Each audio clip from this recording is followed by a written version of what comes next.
and welcome, my friends. Yay! We got Minecraft. Let's share. How's everybody doing? Hope your day is tremendous. I know mine is. It's beautiful here in Colorado. Oh my gosh. Yeah. Currently, it might have already peaked, but it was like mid 60s today. They're talking about the chance of rain went way down, and I'm kind of thinking it may hit tomorrow. I don't know if it's one of those where it's like a couple days get, um, a random chance, and then it reverts. We got to do crops, right? Man. All right, we are going to have our kickoff ad and all that. We'll definitely have to get settled in. Raviolin! She can't stay away from the librarians. Sure, he. Raviolin. I think you've clarified. If not, my bad. Um, yeah, Raviolin's here for the legendary librarian good times. Um, we you barely missed a thing, really. We ended up back over here. Did just a little bit. I think after you were gone, we got all four of the librarian spots right next to the breeding spot all filled up, so they're grown up, ready to go. And we came back over here. We did just a few little odds and ends, but it wasn't very much, really. Hope you're doing great, though. Welcome. All right, we got about the minute-ish warning before we do ads. We will do that in the middle. I got some late-day coffee, low test coffee. Just had lunch. I had to re-update my. I don't know. It's been a long time since I had catching up on crafting. Ooh, what are you crafting? If you don't mind my asking. Always interested. I was a little crafty yesterday when I was up on my ski trip playing disc golf, kind of on this mountainy, such cool geography. I had my roadside geology. I said geology book out. Because I was trying to figure out what kind of rock I picked up. And this is sometimes kind of a no-no, especially if you're in a national park or something like that. We were just out in the city park, and quite frankly, there's a 200 foot high ridge of river cobbles, basically all attached. So, yeah, you find a pretty one. I got this, it's a black rock, and generally in that area, it's all volcanic stuff anyway. So it's a volcanic rock.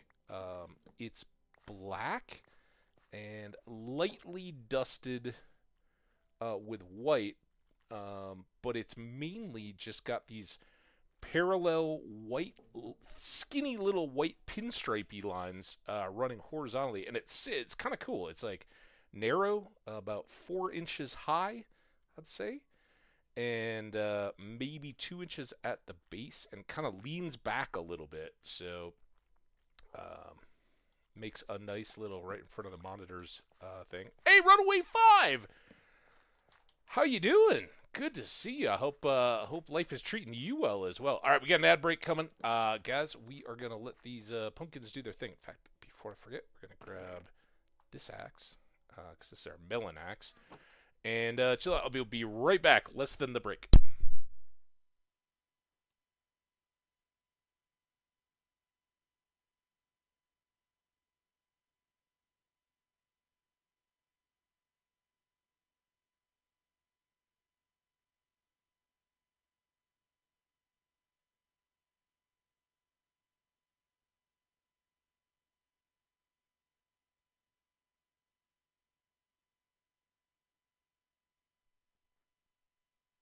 I told you we'd be good. Playing games, taking names. Nice. I haven't seen you, but that's probably been my fault. Been kind of. I had a really busy week last week, leading into a little mini. Well, it was a few days, so ski vacation over the President's Day weekend. So I have till yesterday I was scarce in these parts. So I hope you're doing awesome, man. For everyone else, welcome to the Treemendous world.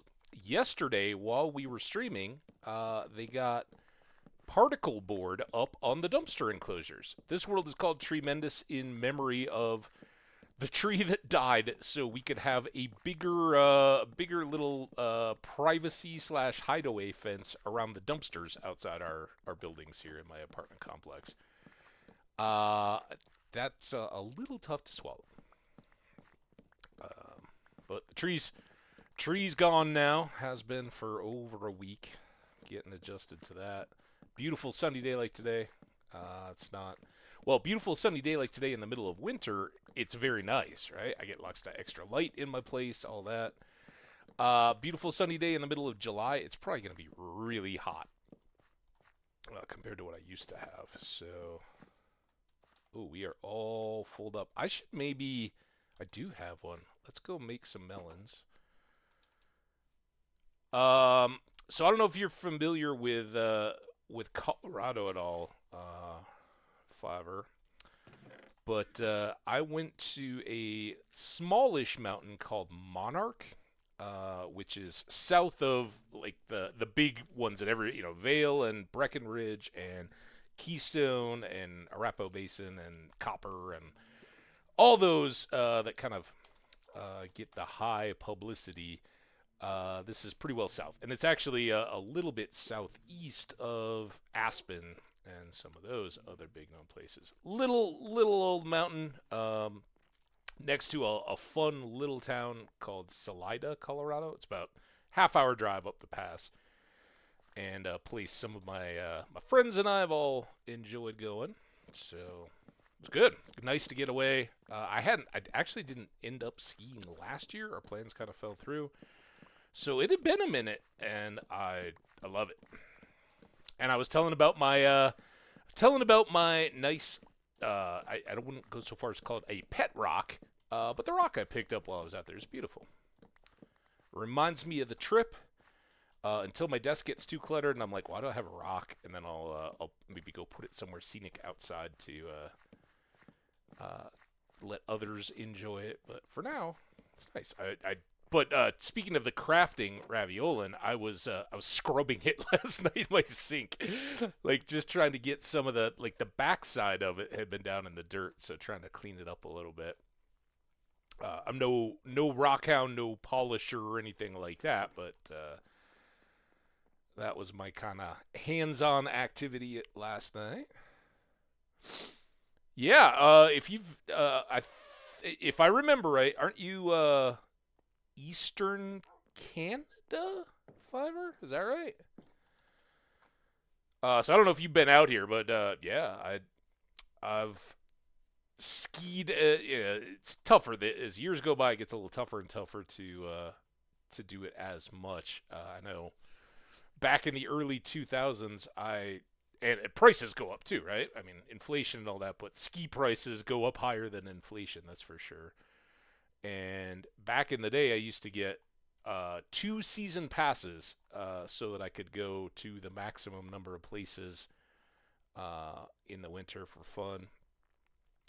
Now I don't even get a traditional season pass at all. I get a thing called a Gems card, which if you're in Colorado is a great deal. I absolutely love it. It's like it went up too. I think it's up to $60 now. But you buy it for the season. It doesn't get you anything, but it's a discount card at a bunch, like a dozen of the smaller resorts and mountains around the state.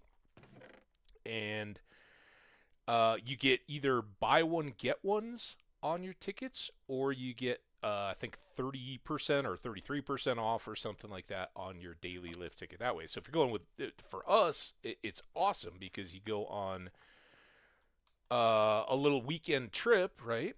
And you can kind of back and forth with the buy one get ones, or if the numbers don't work out, somebody just gets a discount and you get the cheaper tickets. And really what we've liked is an incentive to go to places that you maybe haven't before. A little off the beaten path, a little less crowded, and let's face it, the crowds are stupid. Everybody, I'm sure everybody says that every year. You know, if you just grow up with it, and know it, it's like, oh, it's fun. But it's a lot tougher than what it was when I started out to just go up for a weekend or even a day of skiing in the mountains, unless you're in the middle of the week, and that's I've done that solo when I was a lot younger, and I was like, I just want to get days. I want to go up as much as I can. If you're just trying to do that, it's awesome. You have no lift lines. You can ski a ton of runs and enjoy the sport of skiing a whole lot more. But you end up doing it solo, and if you've done it for a lot of years and all that, it just kind of over time gets a little less enjoyable to go through all the waking up early, fighting traffic to get up there, get back down. You got to pay for gas. Depending where you go, you got to pay for parking. You're eating sack lunches or paying out the nose for food. So I'm kind of about the vacation, right? The get up, go skiing, enjoy the day, find a hot tub or somewhere to soak and relax, have some après ski, get some good food, make it the whole experience as opposed to just the go and get a lot of runs. Nate Domi, what's up, man? Love the waving mice, man. Let's get some waves back out there. Pigs and mice, allies forever.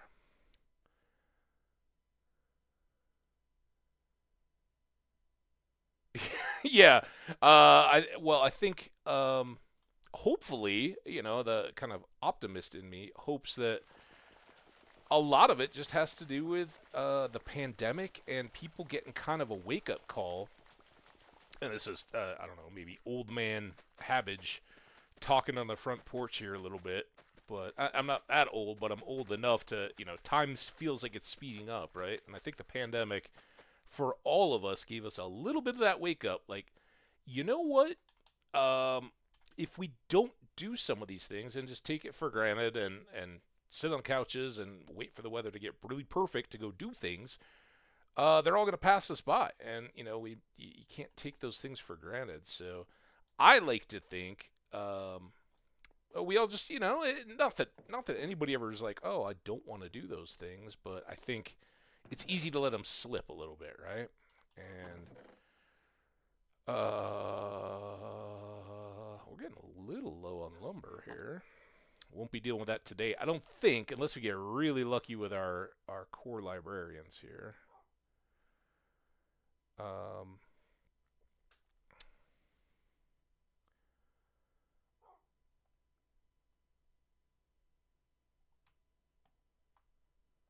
Sorry, doing a little chesting. By the way, let's get this one block of dirt out of the way. All right. So Nate, how have you been, man? Good to see you. Hope life is good. Hope the rats are doing good. I've shared before. I'm always confused because my niece has rats. Actually, now I think she has a mouse. God damn it! It's so tough to keep it all straight. People's pets. So we really needed some here, but let's get some carrot bins going. Those two both have things, but maybe we'll triple up.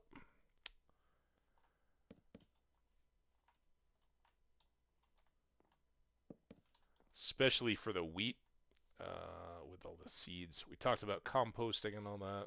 I think that's going to get us by, although we could do let's do a little berry spot. Minecrafting is good. It took us a little bit to just knock the rust off yesterday because wait, that was totally wrong. Because I'd been on vacation and I'd been the whole getting ready and just a busy week leading in. I was shocked when I looked down. It was 10 days since my last video or something like that. So time flies. But it's good.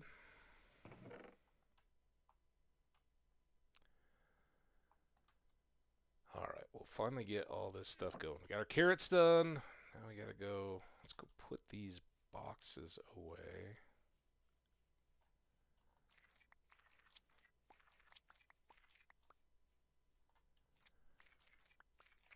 Oh man, it was really good. Although I got injured playing disc golf on Sunday. It was like awesome course, and that's where I found my little rock I was just talking about. Um, it was a ton of fun. Beautiful course that I kind of. It's like, oh yeah, this is gonna be kind of right on the edge of town. It's gonna be like a park here in suburban Denver, right? Mowed lawns and a few trees to dodge around, maybe a creek or something running through the middle. Now this was like full on, not a mountain, but like a ridge, an old volcanic ridge that was very prominent, and it was kind of started out in an open river valley, so you're kind of like, oh, this is cool. We're right on the edge of a hill. It's kind of trees and stuff, a little sketchy because it was north facing, so there's snow down under the trees and all that, but pretty wide open too, right? And you're kind of just going along, and it's all fairly flat. You might have to scramble up a dozen feet or whatever to get up to the tee box or up to where your disc ended up, but not bad. And so, all right, and then we got to hole 8 of 18, and it was kind of on this little trail that was leading up into along the side of this ridge, and it had kind of erosion off to the left down towards the big river valley, and the basket's right kind of on the edge of it, and I'd laid up right on the kind of road trail thing leading to the basket. I'm like, all right, this is great. Damn it.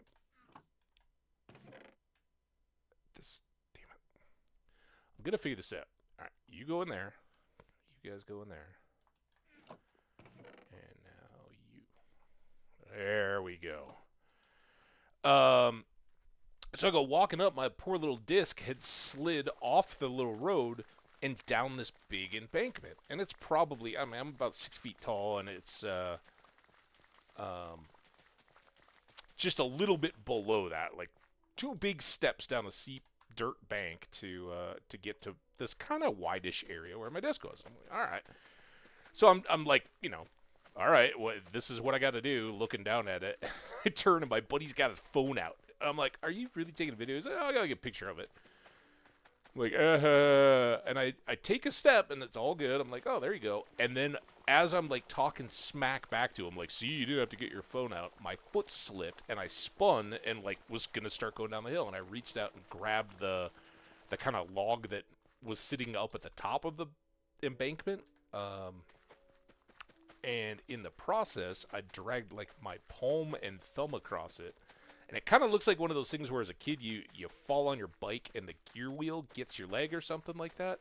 So I've got these 7 very shallow, and it's all minor, right? But very shallow, now scabs going across my palm and the base of my thumb, which at the time, luckily one of my buddies had an old COVID mask. We threw that over the top, or I threw that over the top of it. Got to keep playing and enjoy the day. But it's now it's tightening up into scabs, and it doesn't feel it didn't really hurt at all, so now it doesn't feel very good because it's healing. But such is life. Yeah. But otherwise, I reached out to me. That's why I'm a little later today. I reached out to my wife. I was like, I don't think I'm going to disc golf today because I don't have to have Band-Aids on it, and it's all good. So I think I'll let it heal for a day or two. And it works. So how about you? You had any excitement or adventure of late? Getting some good Lord of the Rings going? Ravioli and I were talking up Lord of the Rings quite a little bit yesterday. Leveling and legendary stuff, all that good.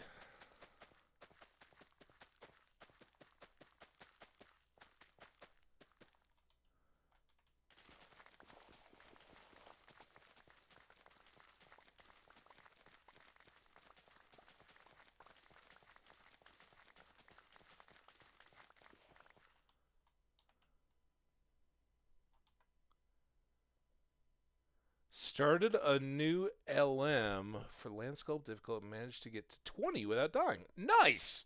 I don't think we made it that far. LM for all my Minecraft friends is a lore master. That's the one with friend animal summoning, right?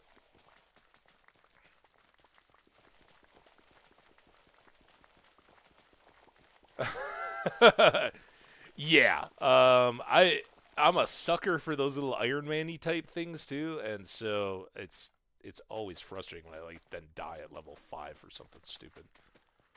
Fall damage, that's a good way of getting it. Well, we're hoping we're not going to die here. I would very much like to get Nether and Dragon, and maybe get the couple boss fights in. Just do our thing a little bit.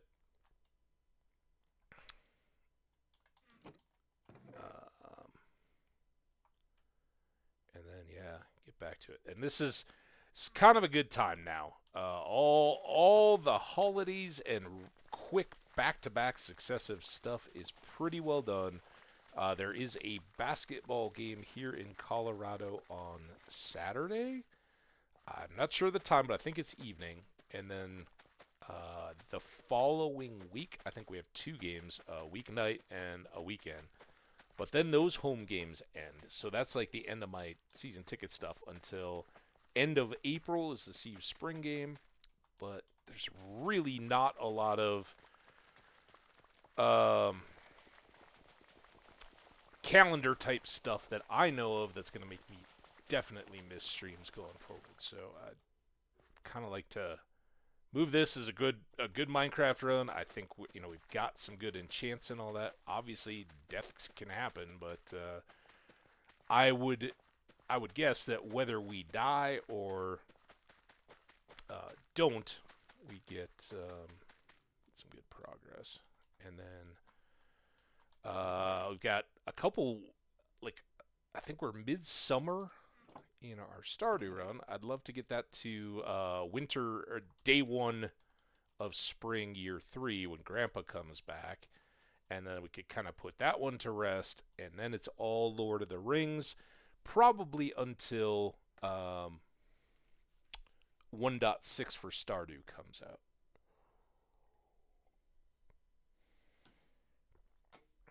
All right.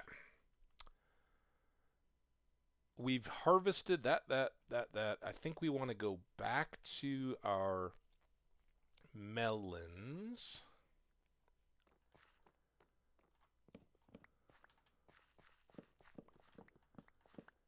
Because these are our big boy money. We are still at level 48. I think we did another feed, maybe last night? Or right at the end of the stream. We should probably do another feed to fill them up. I think we harvested everything. We would still like to get up to level 50. Librarians are good, right? Oh, don't you dare. Are my gates closed over there? The whole fence system here is to prevent that guy from walking into this field.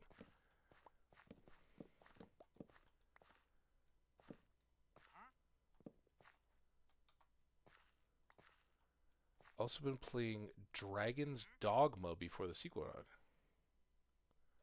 Easy shortcut equals death. Yeah. Shortcuts make for long delays. Thank you, Mary or Pippin, one or the other. I guess it's got to be Pippin, right? Because Mary was down at Crick Hollow getting the house set up with Fatty Bulger, so...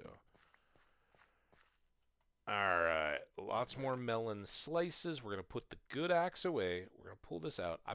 This takes up some space, but I'm going to grab it right now anyway. Melon.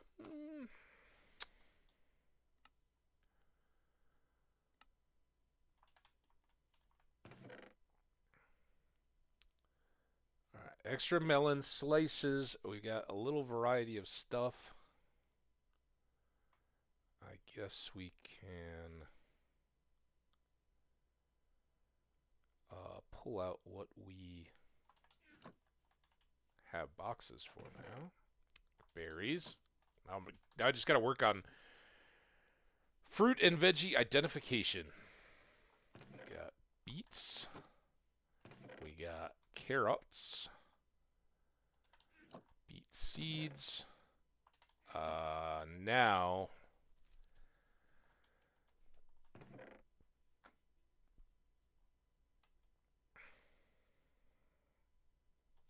we can do that. Maybe we took all the taters over for breeding up the villagers, which is fine. Did I get the beets?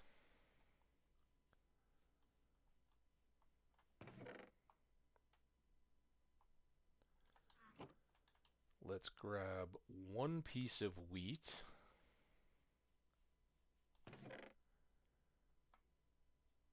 Wherever it is. Let's make hay.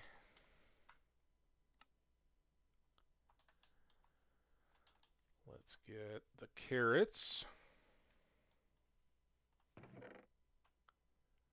How's that all that?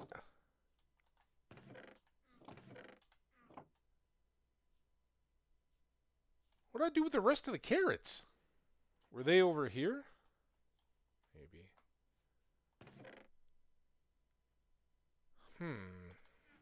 Okay. I don't think we had anything else tradey up top, but let's get these guys, and then let's go do a run on sugarcane.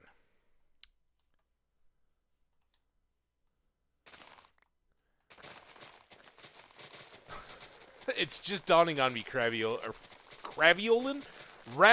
that crafting. You were probably talking about the game. What crafting are your professions?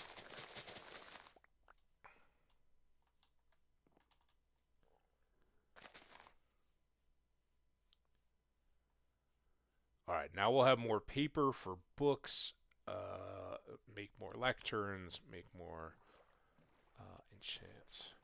All right, so now we're going all the way over here, mainly because we want to pick up the emeralds that we've already produced through trading.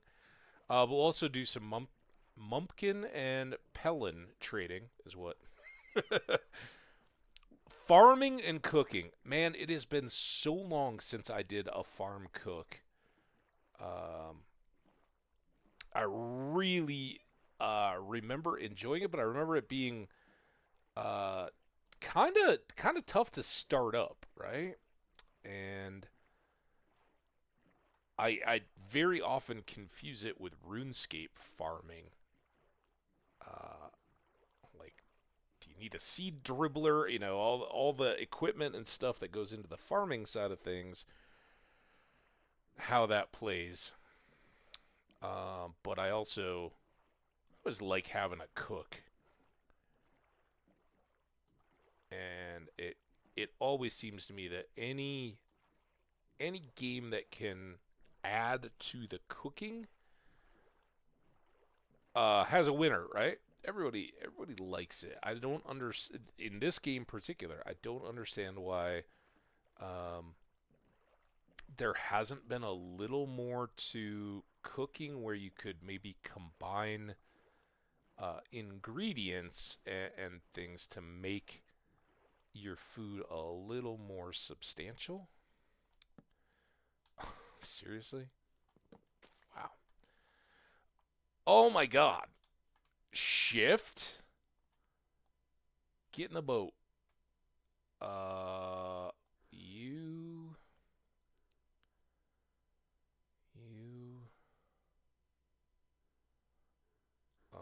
will do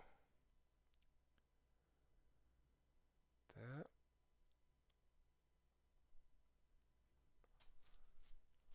Belladine. How you doing, Belladine? Oh, let's go sleep. Belladine's here, nap time. I'm sleeping. Let's get a little wave. Thumbs up to all you chatters too. Good job. All right, let's go trade. No time for this sleeping.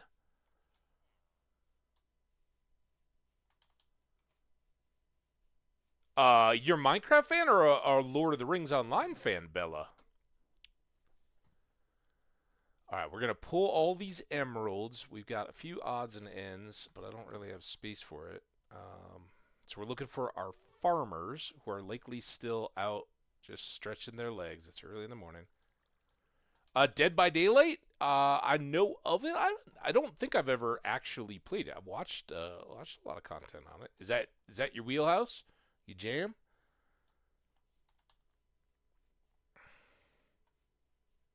Farmers? The farmers always seem to start their days like wandering out to the sides, right? Farmers, where are you?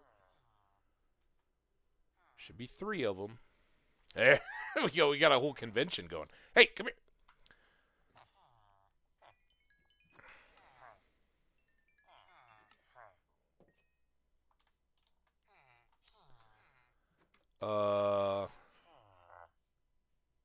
Uh, yes, yeah. We've got a lot of our chat today are currently all Lord of the Rings Online fans.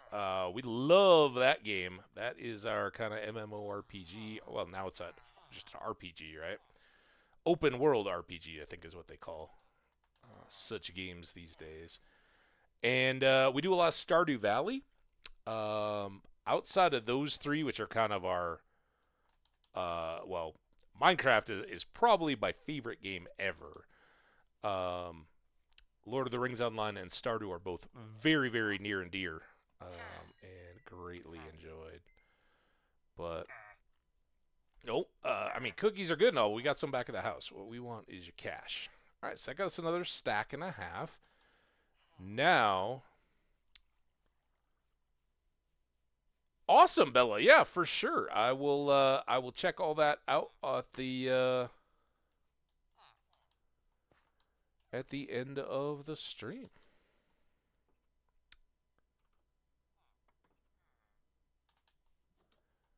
Bella, the question of the day: are you a skier? I don't even know if you're in a part of the world where you could be a skier, but that's what I'm curious about. Who's gone skiing, tried it, and enjoyed, and who is like, nope, never again. Absolutely not. I'm out.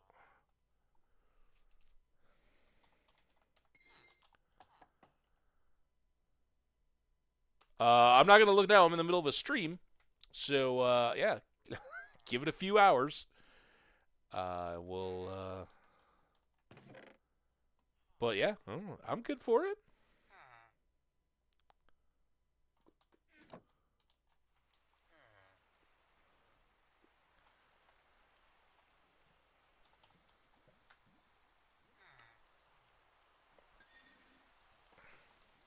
I watched something on YouTube the other day. I don't remember who or what exactly it all was. Um, but it was tied into how Frank L. Baum's uh, Oz is a pretty dark and horrible place, and I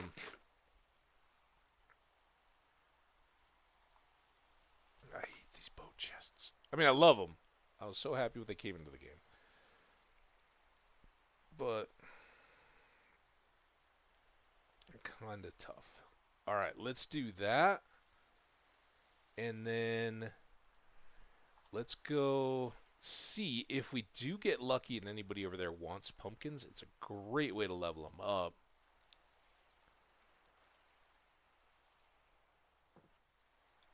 So Nordic skiing in English, where we've either got Nordic skiing, aka cross country skiing, um, and alpine skiing, which is the mountain downhill, slaloming through gates and up in the mountains, yodeling and all that good stuff. Although you can very much cross country ski in the mountains as well.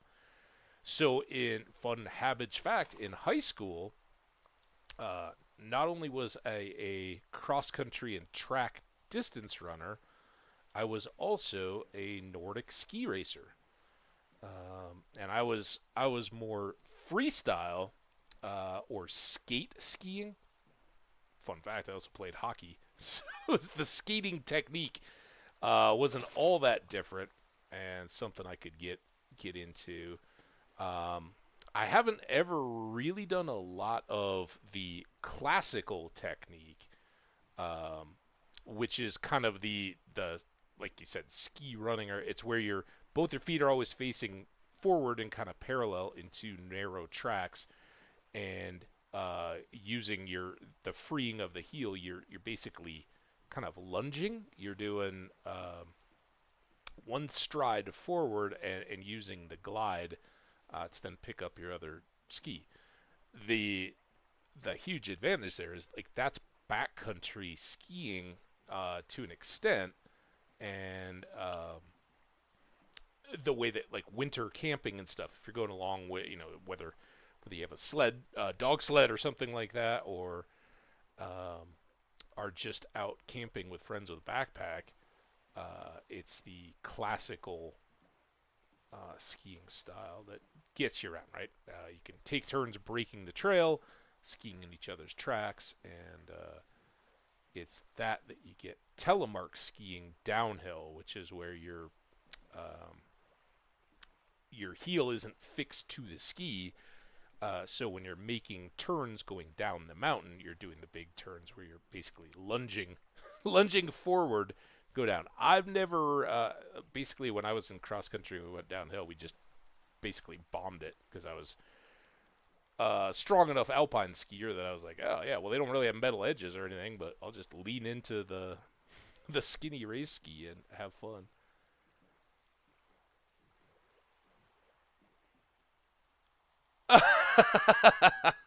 That's a great story. That is awesome.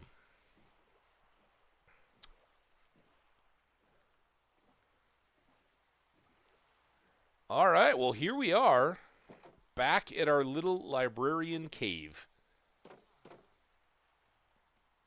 And as we talked about a little earlier, uh-oh, what's going on here?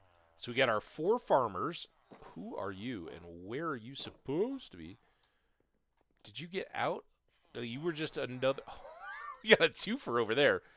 All right. Well, this is good because we grabbed another lectern, and I think we want this on this side. All right, get in there. Oh, you jerk! All right. Well, now he needs a bed, or she.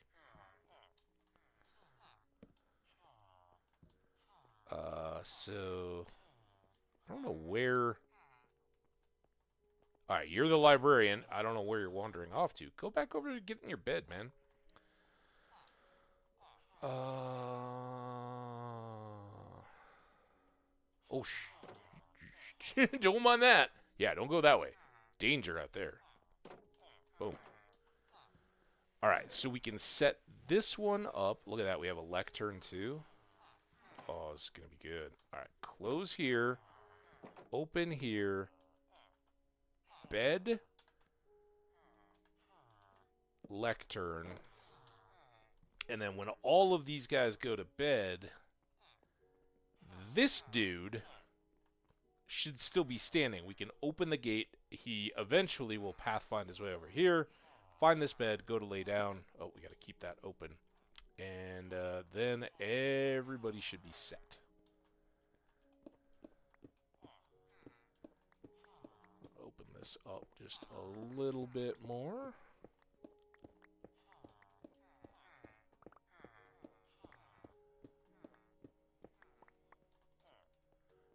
Probably do 3 wide, just like our other little hallways here. And then if we want to do more sections, they can go this way, they can go that way. We just have to light or fill or whatever the caves that we encounter as we go.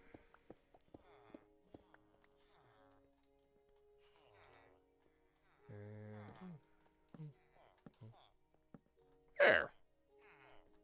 So great. All right. While they're waiting to go to sleep. Let's come... Oh, okay, now they're going to go sleep. Come on, dude. Oh, I got to open this gate. Come on. Come get your bed. We did place more beds there, so they may be light on extra breathing. Come on, man. Come on.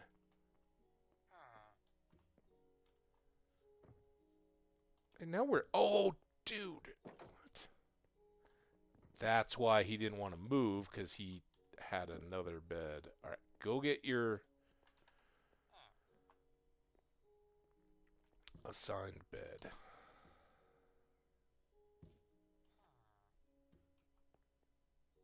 Okay. He's in. Sweet dreams, tucked in. No bed bugs. All clean and nice here. Alright, so now we close you.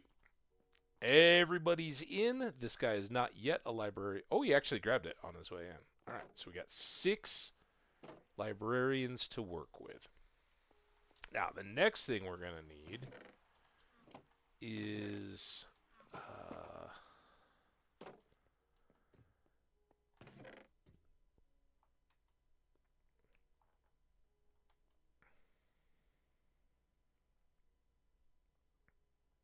there. Do all this while it's nighttime.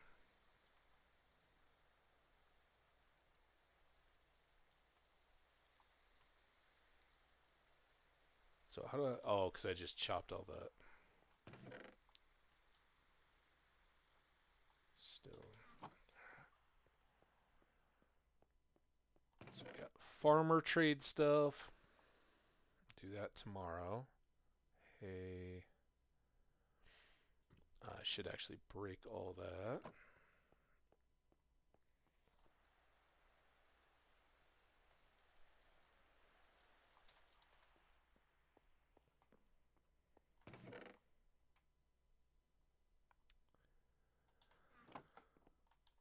So I gotta give Bella some props. Bella's, I think Bella's more advanced than the soliciting a follow on Twitter than a lot of what we get around here. Bella 2.0 or 920? 980, sorry. You know? The name out there.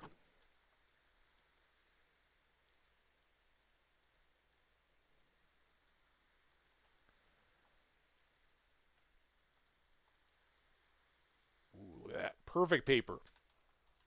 And then we still had leather.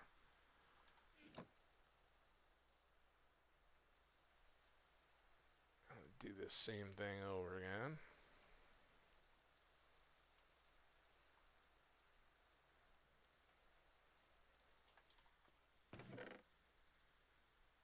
Leather. Now we got books. We've got some slabs. We need to make more bookcases. And we don't need too many at the moment. I think 4. Basically, I just want to have an extra supply of lecterns because sometimes the villagers will grab them as I'm in trying to break and replace them as quickly as possible. And they'll eventually give them back, or they'll just return back to your inventory, but it can be quite annoying as it's happening. Alright, I don't know that we need... I think maybe we do want stone.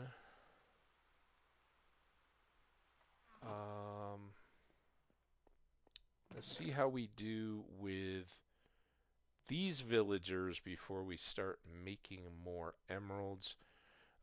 Let's go 1, 2, 3, 4.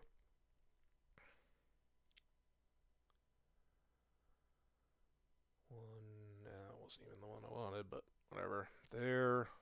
And do I have more? Didn't I have another chest of potatoes, or is that all of them? That's everything we had? thought I had more for feeding them, but maybe I gave them a bunch to get the breeding done. Man, we're getting some new folks. I love it. Welcome in. It's probably okay. I think we have a couple potatoes back over the other way. So I think we've gotten to the point now. We're ready with lecterns. We've got the beds all reset. Everybody's squared away.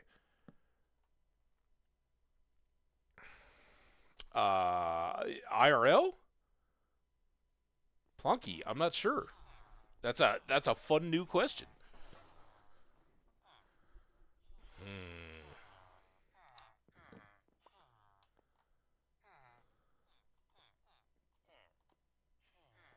I mean, there's only really a grain in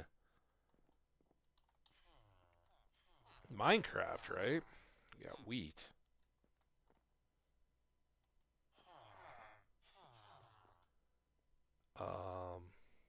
I don't know. Wow, that kind of threw me. There's so much wheat. You get different kinds of wheat. Does corn count as a grain? I love oats.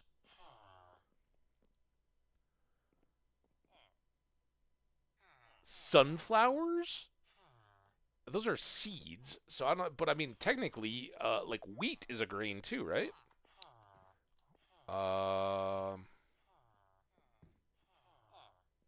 Wheat and potatoes. This is probably ideal because we do have big fields of both. So let's lock him in. And then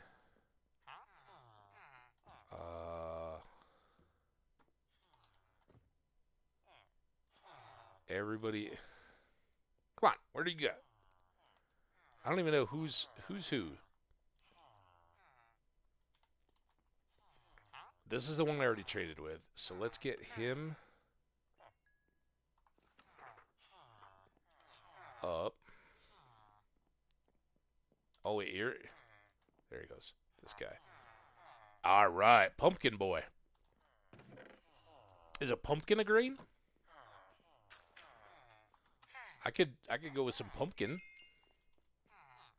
Barley, maize. All right. And now we got our melons. Which I don't even know if I brought very many.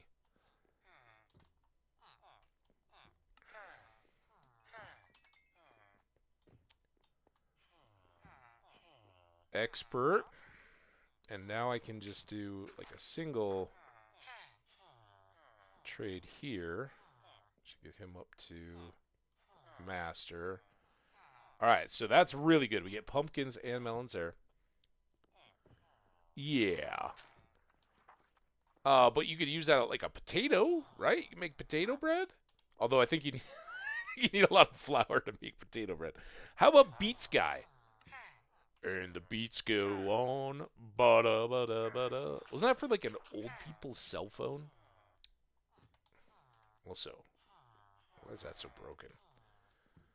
All right, now yeah. I don't have enough.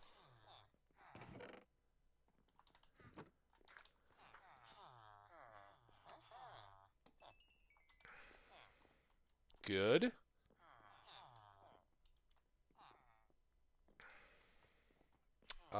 I'd certainly like one of these guys to do carrots. Even though I don't have a lot right now.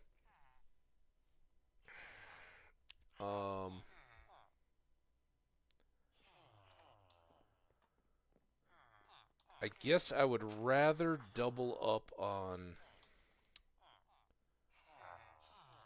potatoes than wheat, but let's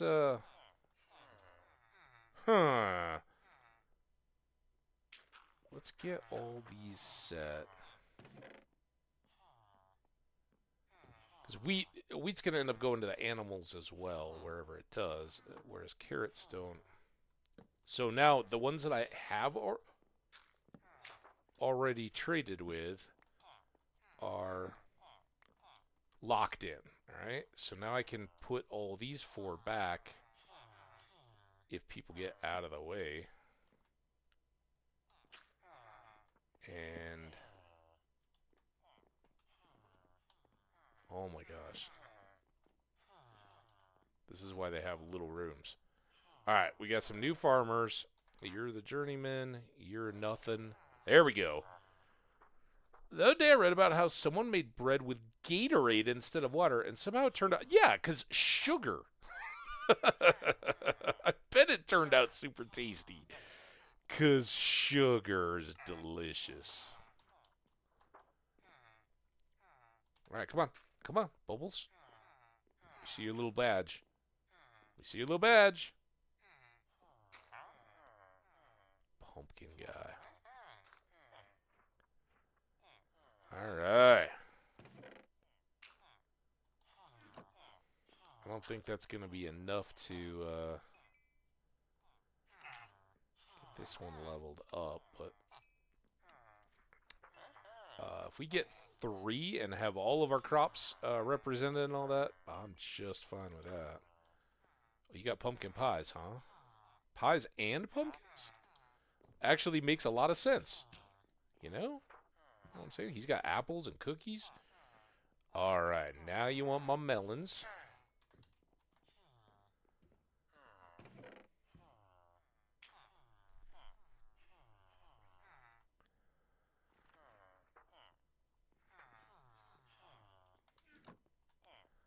So I think now we have two beet buyers. You're not fully leveled up yet, so let's do this. Oh, and look, he's got pumpkins on sale. Only have 4. That's it? Alright. More beets.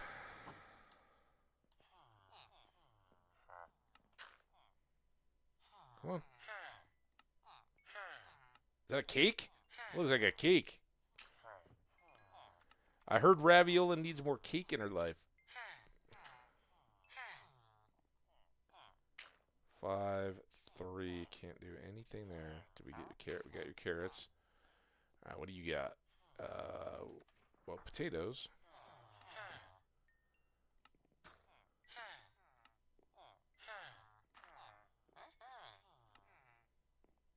Not enough. Let's see. More beets.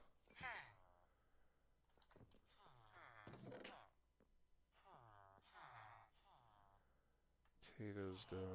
So now we're just looking for carrots and wheats. Never saying no to cake. It's really what the secret to life is.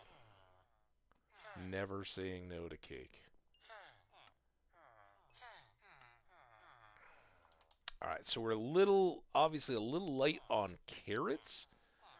So whoever the last, oh, look at that, carrots guy. And this is fine, because we don't need everybody to be doubled up.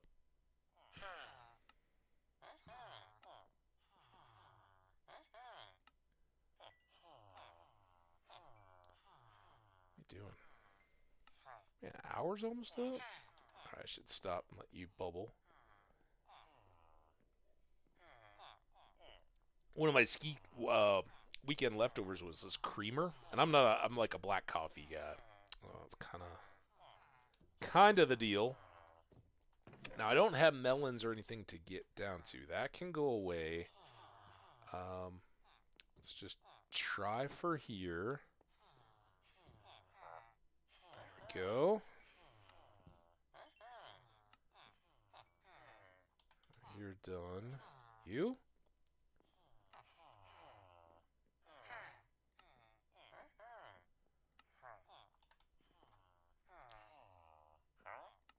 $34 carrots?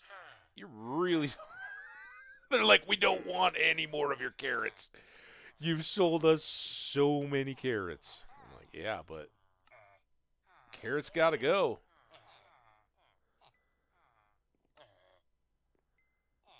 Also, this has gotten us up to level 52, so the XP is certainly nice. All right, those can go away.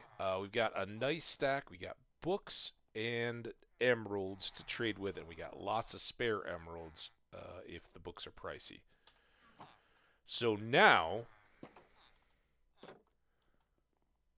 oh my God, what?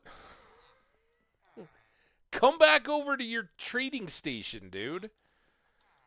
Uh, I think, I think this will bring him back because he'll have to check back in to become a librarian again. There you go. Oh, now I gotta wait like a minute for them to all sleep longer than I have.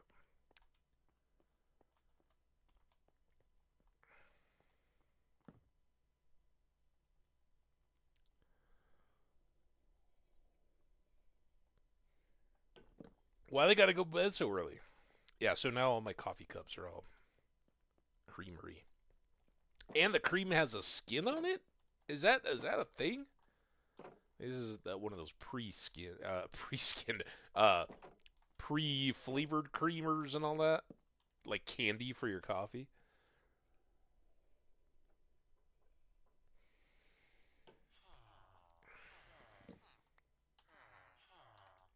All right.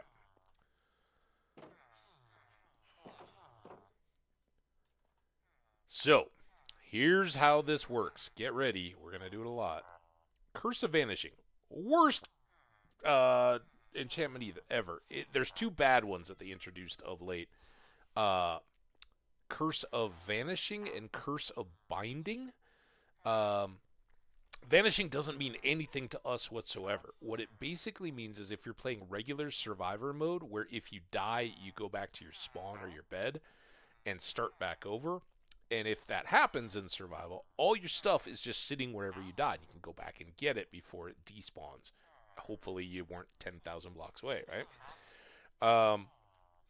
With Curse of Vanishing on a tool or a weapon, if you die, it's gone. There's no chance to go recover it. Since we play hardcore and the whole world's gone, that doesn't matter at all. Binding is actually kind of a more fun bad enchantment, and that is that if you pick up and use the tool or the armor or whatever, it sticks to you, and you can't move it off. Like if it's a hat, you can't move it out of the head slot until it wears out. It has to just break away. So that one is kind of more fun in our sense, but it's really easy to avoid picking up any of those things. But we certainly don't want to buy those enchants. So now we get a new one, Sweeping Edge 2, and we're going to do this very quickly and repeatedly. And we just dodge them. Depth Strider 2. These aren't even max level. Go on. Go on. What do you got? Nothing.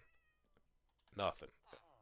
They don't always offer books. Sometimes they want to buy paper or whatnot. Efficiency 1. So a lot of these might be good enchants, but there's tiers, and they can vary by enchant. But obviously, if you're going to get a book, you want a max tier.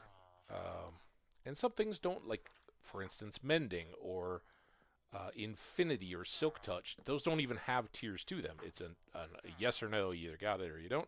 Paling 4. That's getting closer. We need a Trident for that one. Blast Prot 3. Protections go up to 4. Whether it's one of the specific ones or the generic. Res 3, we have it on our current helmet. So even though I normally would take that right away, we've already got it. And if we get Mending, then probably this helmet will just last us. That's a good one, though. Res 3 is one of the greats. Knockback.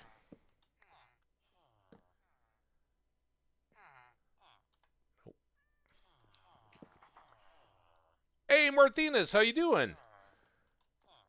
Welcome back, my friend. to the show that often ends and then starts again.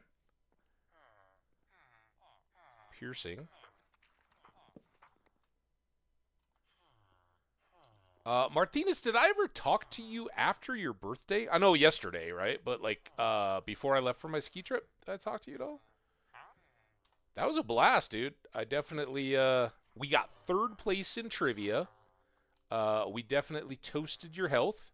So I hope you've had a good week or so since then. Sorry I didn't mention it yesterday. Slipped my mind. Yeah, man, it was fun. I was like, this isn't gonna make any sense, guys, but here we go. And of course, everybody doesn't mind having an extra sip of beer, so it worked.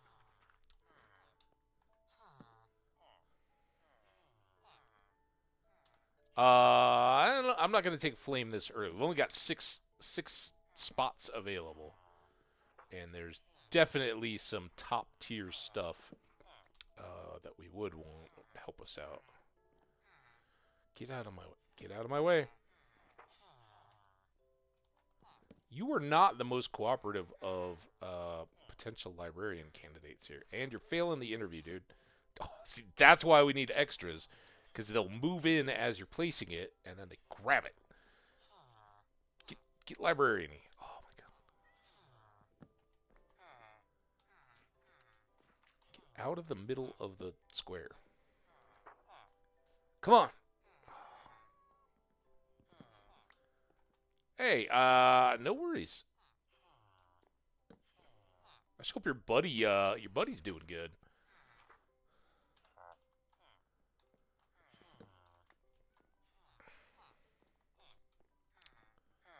Uh, so back to the grading quiz. Is Plonky still here? Plonky, you here? Um, I haven't forgotten completely. I just get distracted a lot. Grain. I think I'm gonna go Maze. Although it's tough. There's a lot of greens that I do enjoy. What is rye? What is rye bread? Is that a grain itself? Rye? I like that one.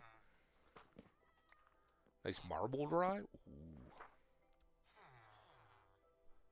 Let's see. It's dark.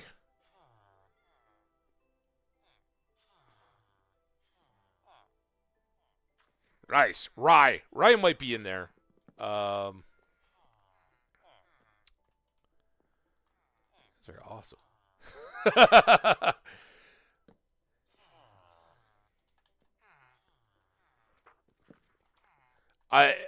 Martinez, I think if you knew my friends, you'd know that they're just like, okay, that that seems perfectly reasonable. Let's lit the glass.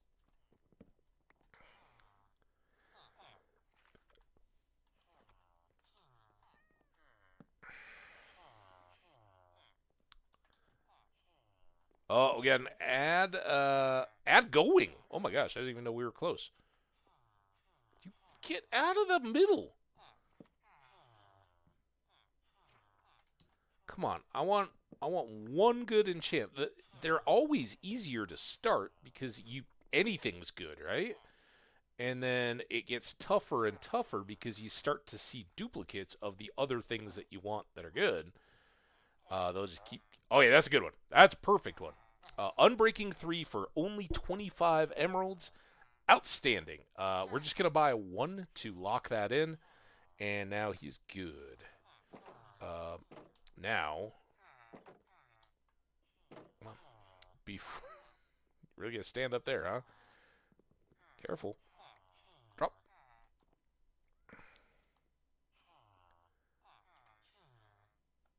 So that one good. Unbreaking 3 and the 25 is not a bad price there. You can find it a little cheaper, but not too terrible. Unbreaking is outstanding because it goes on absolutely everything. Every armor, every tool, everything wants unbreaking just because it gives more durability. So we are very happy. Even though that first guy was a little trolly, It all worked out fine. And I'm assuming that they're getting close to bedtime here. Was it an ad break when we got the unbreaking? That's a bummer. See, that one was 53 for piercing. Fortunately, we're not too worried about piercing at all. It's a crossbow. Frostwalker, I believe 2 is as high as you get for Frostwalker. I'd rather have Depth Strider, at least on my primary boots, but Frostwalker it does have its place, right? And particularly if you got some leather boots with some Frostwalker and some Unbreaking, that would be good for mountaintop stuff. 45 seconds.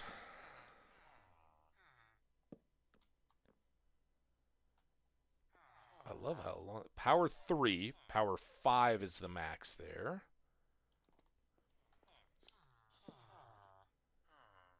Oh.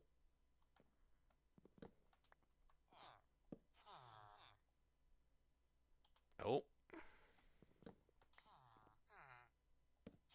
Oh, got me.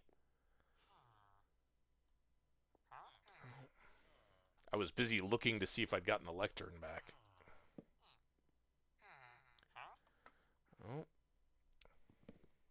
Okay. Oh, I thought you were going to bed. No, you're just standing on it. Now you're going to bed.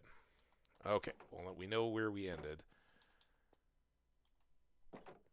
All right, welcome back, everybody. In case you missed it, we did get Unbreaking 3. It's a 25 Emerald enchant, and very happy to have that one in our arsenal, if you will.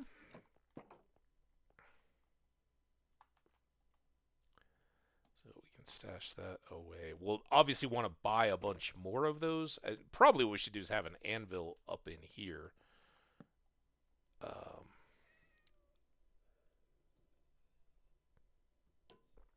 Just to keep it all fresh. All right.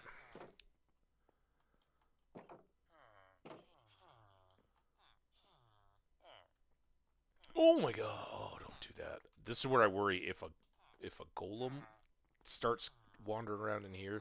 You always worry about hitting them with the axe. Go on, be in the librarian. I think they're still in there. Social hour. There we go. Prot 2. And again, I think we've got a few folks here we haven't talked to in a while. The rumor is that I've heard a couple times, and somebody verified for me here a few days back, was that they are changing for a future release in Minecraft that all the see if we. Well, I guess once they become librarians, you can't really tell. But you can a little bit see that their shirts. These guys have white shirts on. This guy's brown, right?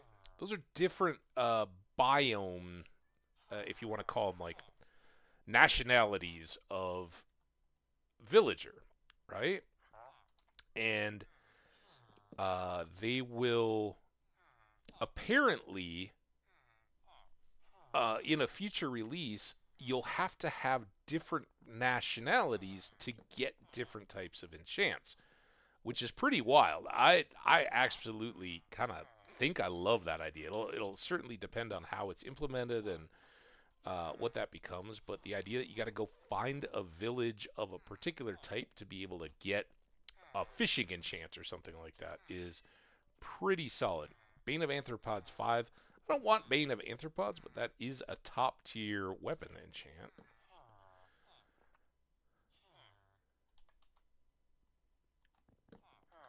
All right, let's get him. Come on. I'm going to remember how high loyalty 3 maybe? We don't need loyalty as a trident one, but you really want loyalty on your trident. Knockback.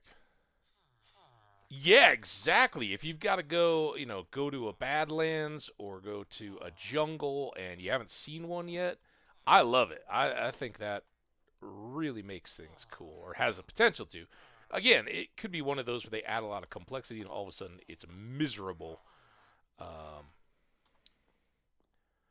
but it would certainly make this more limited. And I guess I'd have to see what it, what the charts end up looking like. But I do like the idea that you got to hunt around to get your unbreaking from somewhere.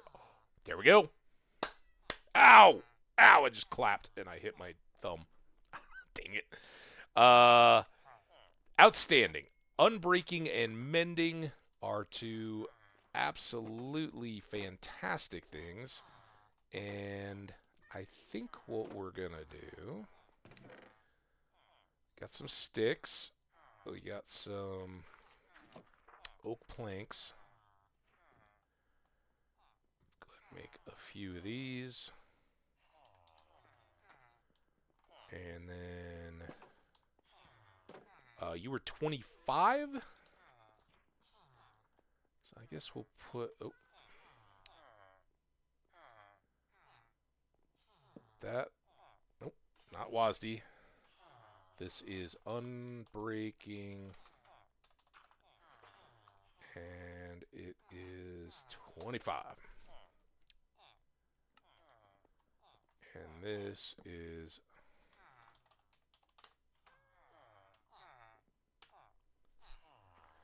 And as we level, particularly these two up, we may find that we get a few more. Now, I think what we're going to do...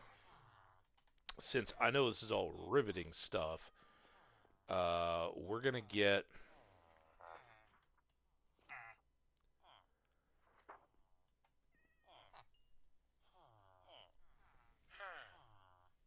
a whole bunch of mending. I want basically mending on everything we've currently got any enchantments on. And that would include...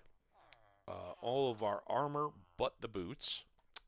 We'll want to make a gold helmet as well. So, still got plenty of books. That is 9. Let's make 10. See how that does. Oh, we got cats too. Awesome. Hi, kitty. All right. 10 books of mending. And then I need 9 more books of unbreaking.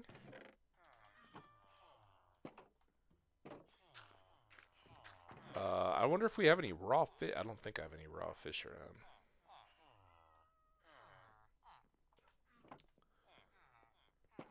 See how this does. These are a little more expensive. But I think a lot of our tools already had unbreaking on them, so we probably don't need as many just yet. But that's 4, actually 5, 7, 9. Let's level up the librarian.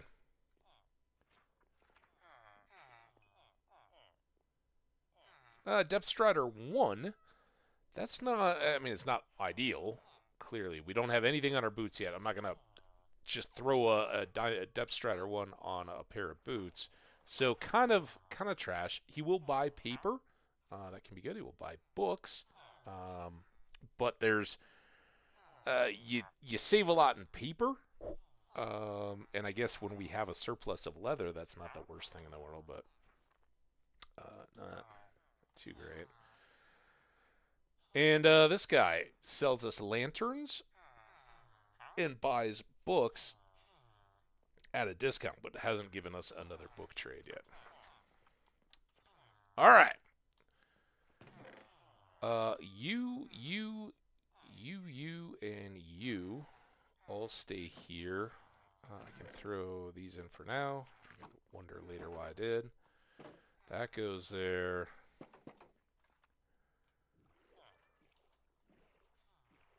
Okay. Well. And, oh. Watch out, Fox. Get all the fish. Can I use salmon that the foxes caught to tame our little kitty cat back here? Hang on. Okay, he burned up. That was well timed. Oh, there's a kitty cat. All right, come here, kitty cat. Come here. Why are y'all freaking out? Come here. Now where are you going? Come here. I'm crouching.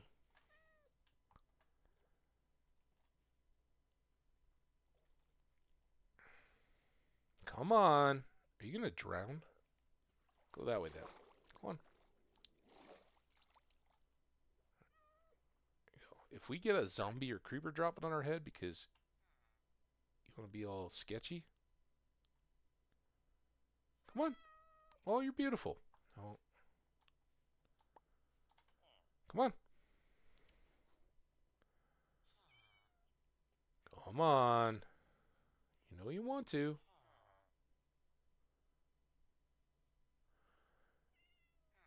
I challenge anyone to find a cat that's not like racing over here if I'm holding a fresh salmon. I promise. Now you're going to get stuck in a tree. I'm going to have to call the fire department. Little cat. There you go. No! Oh, dang it. All right. Well, that's good. That's a good system, though. We can bring back some raw fish if we got a bunch stackpiled, and use the librarians there generating cats to tame and have cat buddies.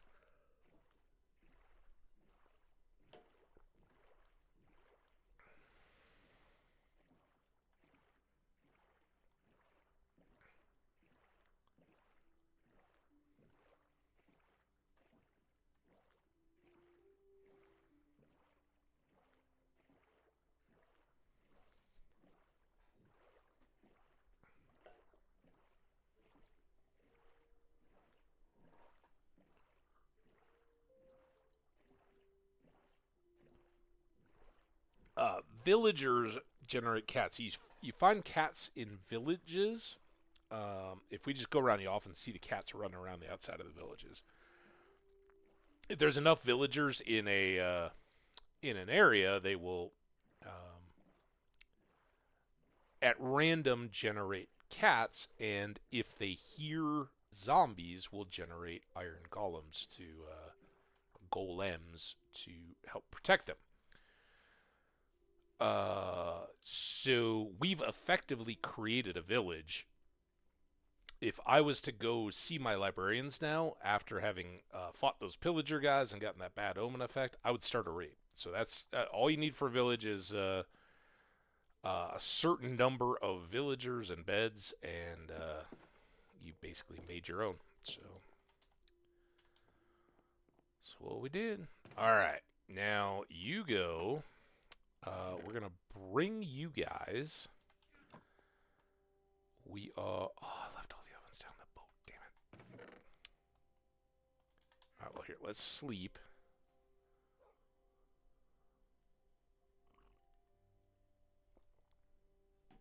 Besides, what's a good library without a cat, right?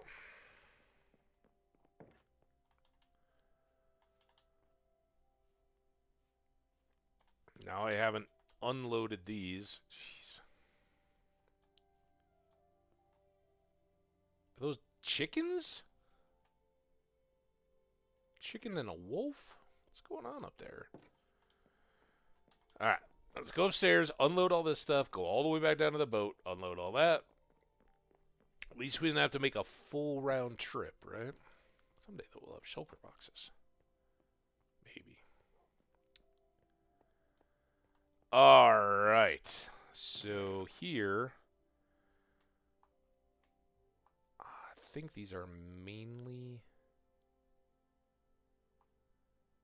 There we go. Oh, that's right. I moved all the unbreaking ones. Look at all those diamonds. Oh, it's going to be so good. Because we're going to use a few of these levels for just straight up enchanting. And see if we can get some more multiple enchants to start things.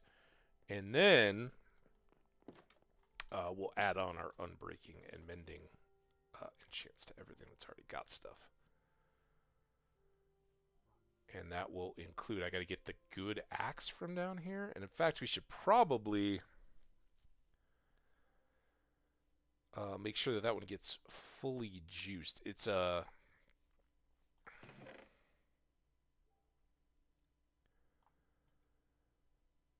no, I don't have any damn emeralds. I can take the. Do we remember how many emeralds it was to buy a good axe? Let's do this first. We might have to do the animals. Can get more berries for the butcher, but I think feathers and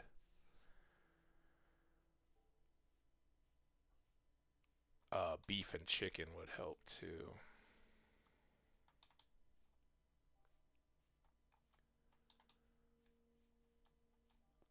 Because then we can stack up that axe all the way to Fortune 3 and then put mending on it and make it super axe.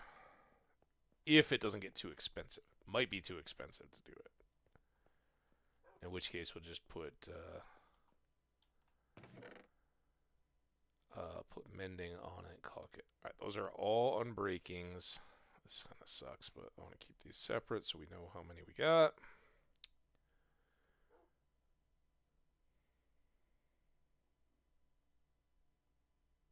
Click, click, click, click. Alright, 11 mending. I don't think I missed any there. And 10 unbreakings. Very good. Let's start.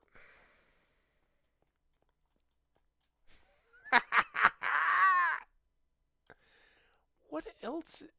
It is a dog that's up there with the bird. It's like the little joke about the if you have a chicken, a fox, and a wolf or whatever trying to get across the bridge, right? One will eat the grain, and one will eat the chicken, and one whatever. Okay, so we can start with all these. I guess we got this. We can check books. That just has unbreaking on it. Those are just plain old legs. This is a golden helmet. And I think we just have a mending. Oh, no, we don't. We have Prot and Aqua Affinity. It's not super ideal. I guess we could currently do the pants would be the best. And if we just put some mending on those, we could fix them up and those could be our first nether pants. Although I like the fire prot on those. I don't know. We'll see how it all plays out.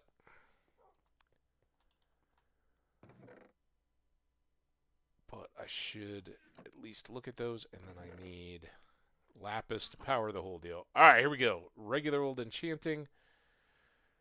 What do we got? Unbreaking, of course. Aqua Affinity. We already have that.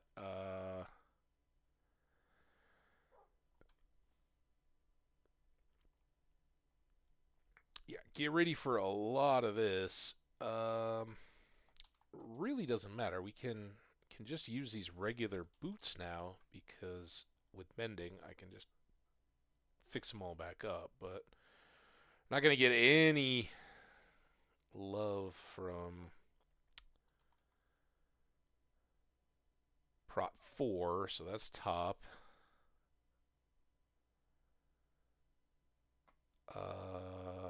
Let's make. I don't have very many tools, do I? Nope.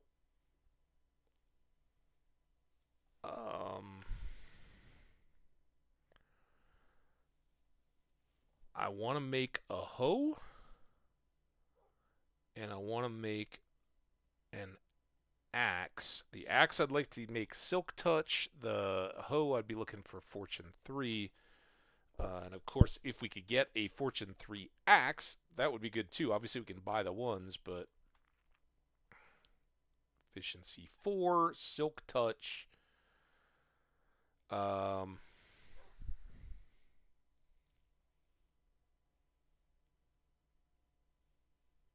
Oh, So maybe we're very likely going to get extra junk if we do this efficiency 4.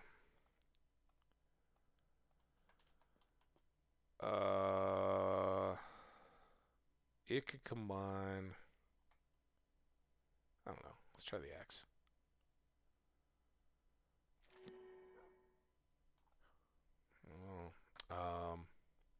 Still pretty good. Saves us a book, but it doesn't give us anything special. It can just be kind of a carry-around axe, although we use these Fortune 1s that we buy. This just happens to have more efficiency on it. Alright. Fire Prot. Feather Falling is a great book. It saves us from the fall damage. Golden Helmet with Respiration is kind of pointless because I want the Golden Helmet for in the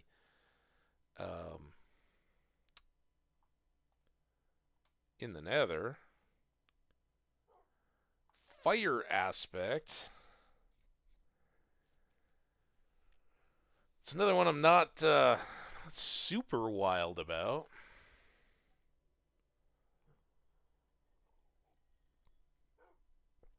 Why don't I have a whole stack of bows? Don't I have a whole stack of bows over at the other place? Raviolin, thank you so much for coming and hanging out. I appreciate you. We'll have a whole bunch better gear by the time we next get a chance to hang out. But I hope you have a wonderful evening. Sleep well, and we will talk to you next time. So I don't think I have bows here. What was I just saying? That I could buy another.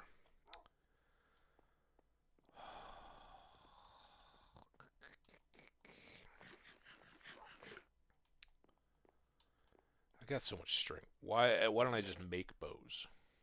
All right, we got plenty of stick makings.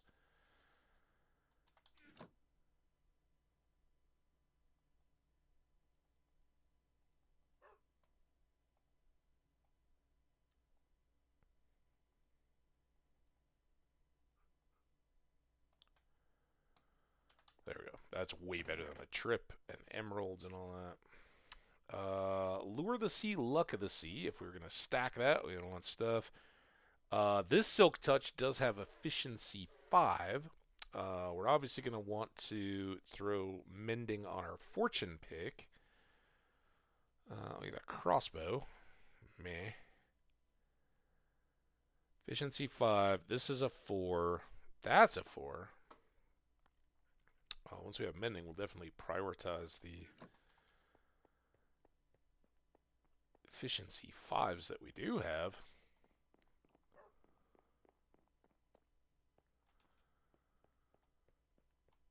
Martinez, thank you very much for wishing good nights to the rest of the chat. Appreciate you too. All right, now let's check bows. Bow, power 3. Our current bow is a power 3, so that's not terrible.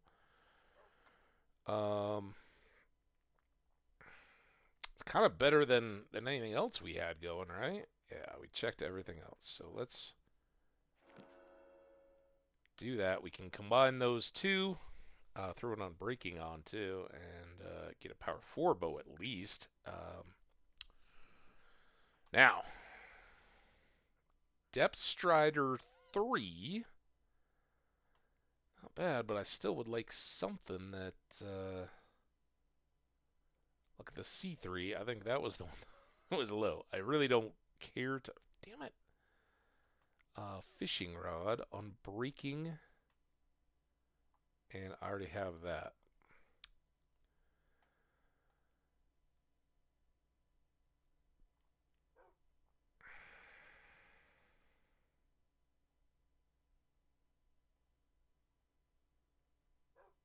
Fire aspect again on that?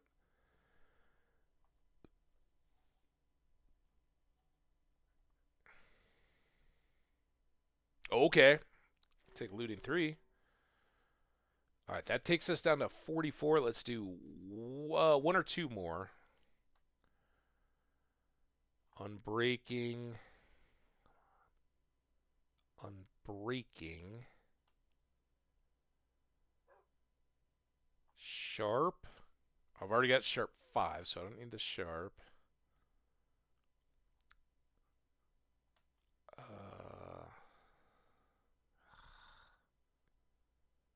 Check a bow yet?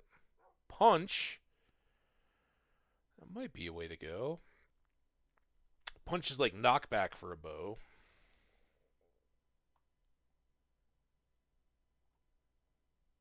Loyalty is nice to have. 3 is its max. That's the trident one. The good thing is, if you are lucky enough to get a trident, you only really need 1 loyalty book. But I think for now, let's take that. Oh, that got really good. So we can combine these two. That'll make this bow power 4. Combine that, it'll make it power 5. And we've got our infinity and our punch already on it. Infinity just means we don't consume arrows. I know Raviolin's gone. I don't know if there's other Lotro folks, Nate or anybody that care for explanations on any of this kind of stuff. Boots, Prot 3 might not be the worst thing.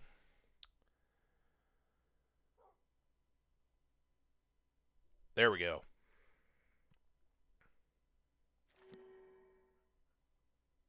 Perfect. All right.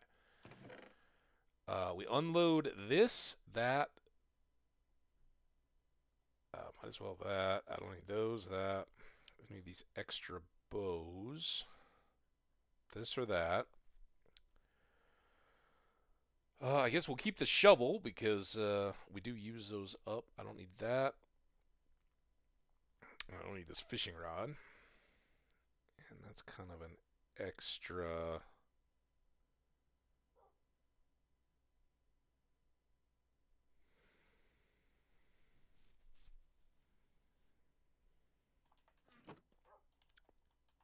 Alright. Now I gotta prioritize these levels into the stuff that I need the most, and the stuff that's gonna get me back XP. So we're gonna sleep here.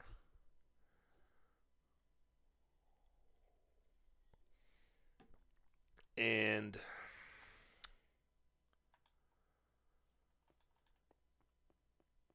oops. I really want to get the axe done. I guess we.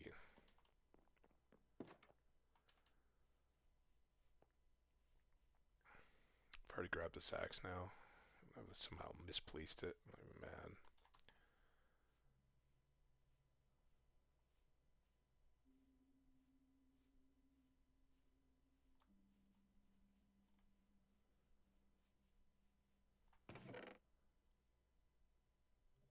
So we're gonna start here.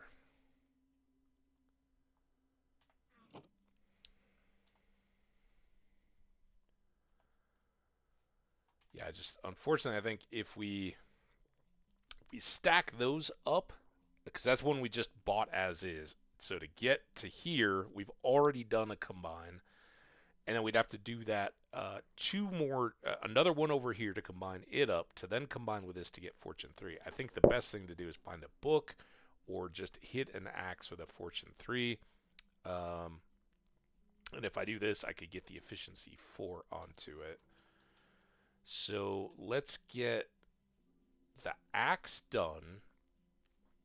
The axe will then let us process the animals and repair itself, while also building up more levels quickly to get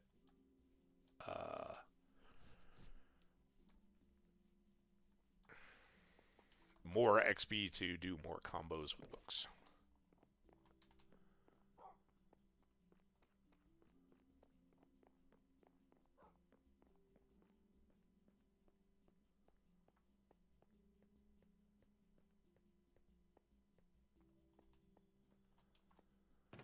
All right, what was I looking for? Oh, the books. So I just need a mending here. And then I need, and we got to check the directions here. 13, 19. So that gets us efficiency 4.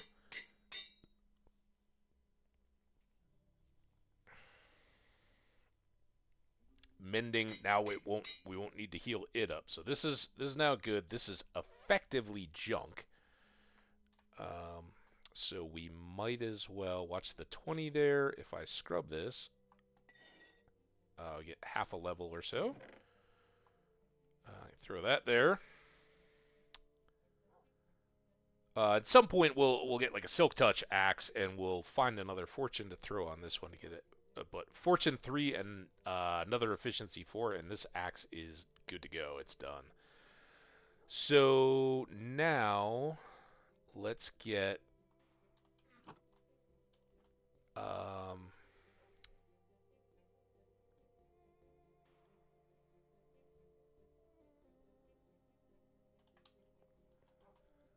I guess I didn't realize this had a double knockback. Someday this sword is going to get kind of wrecked, but that's all right.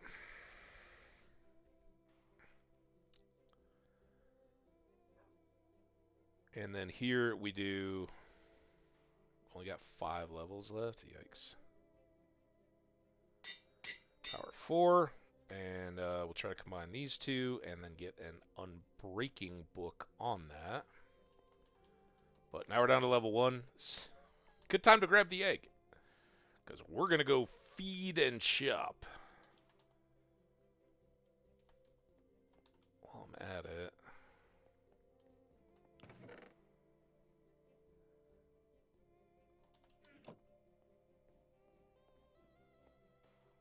I'm going to put this and these two in there, just so we have more space.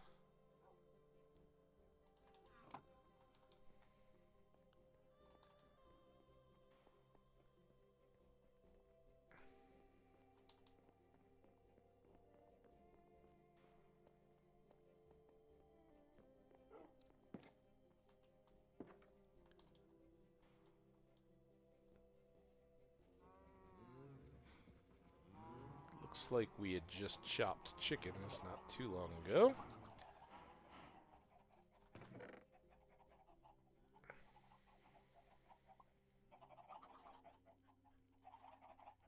Yeah, I really don't need that anymore either.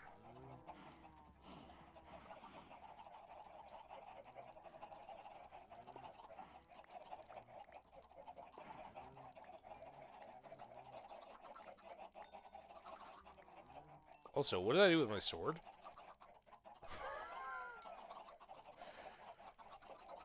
I think I just combined the sword and then threw it away. I threw it into the chest for safekeeping. Damn it. We can fight with an axe if we have to. Hopefully we don't have to.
So anyway, I was on a nice little walk today in a small forest right next to the city. Nice.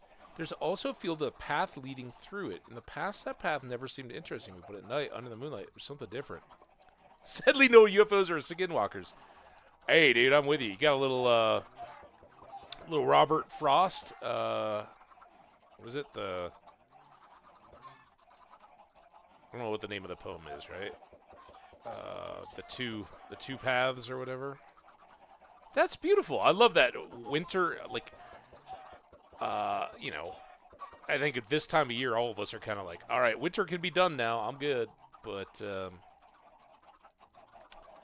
it is really like you get a frosty kind of air sparkling where there's frost crystals in the air and the light picks up on them and it's sparkly, and man, those are some of the best nights.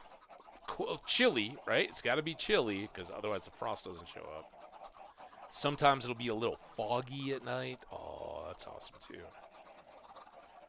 And how do you know there were no UFOs or skinwalkers? They could have already had you. You don't even know. That's why you thought it was such an amazing night. They got in. Why can we not stack up nicely? Do you feel probed? All right, let's go get that sword before we also got up to level 10, so we can do something. Damn, you're right. You never know.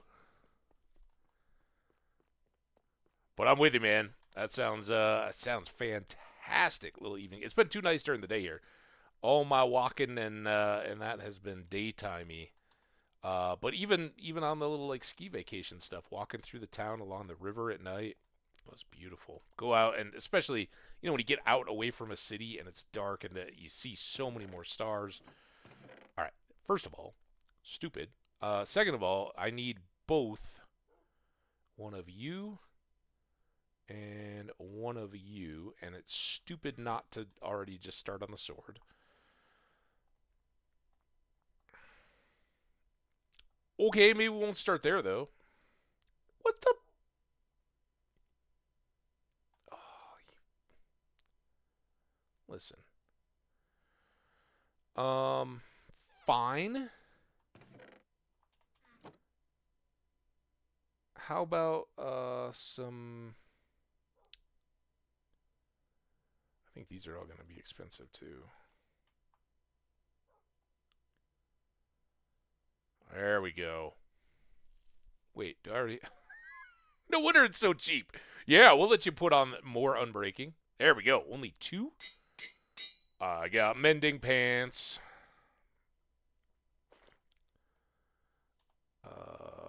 Let's make...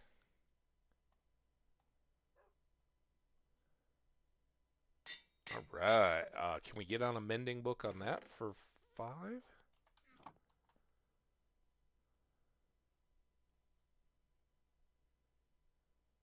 All right, that's looking pretty good. Blast prot, that keeps us somewhat safer from creepers.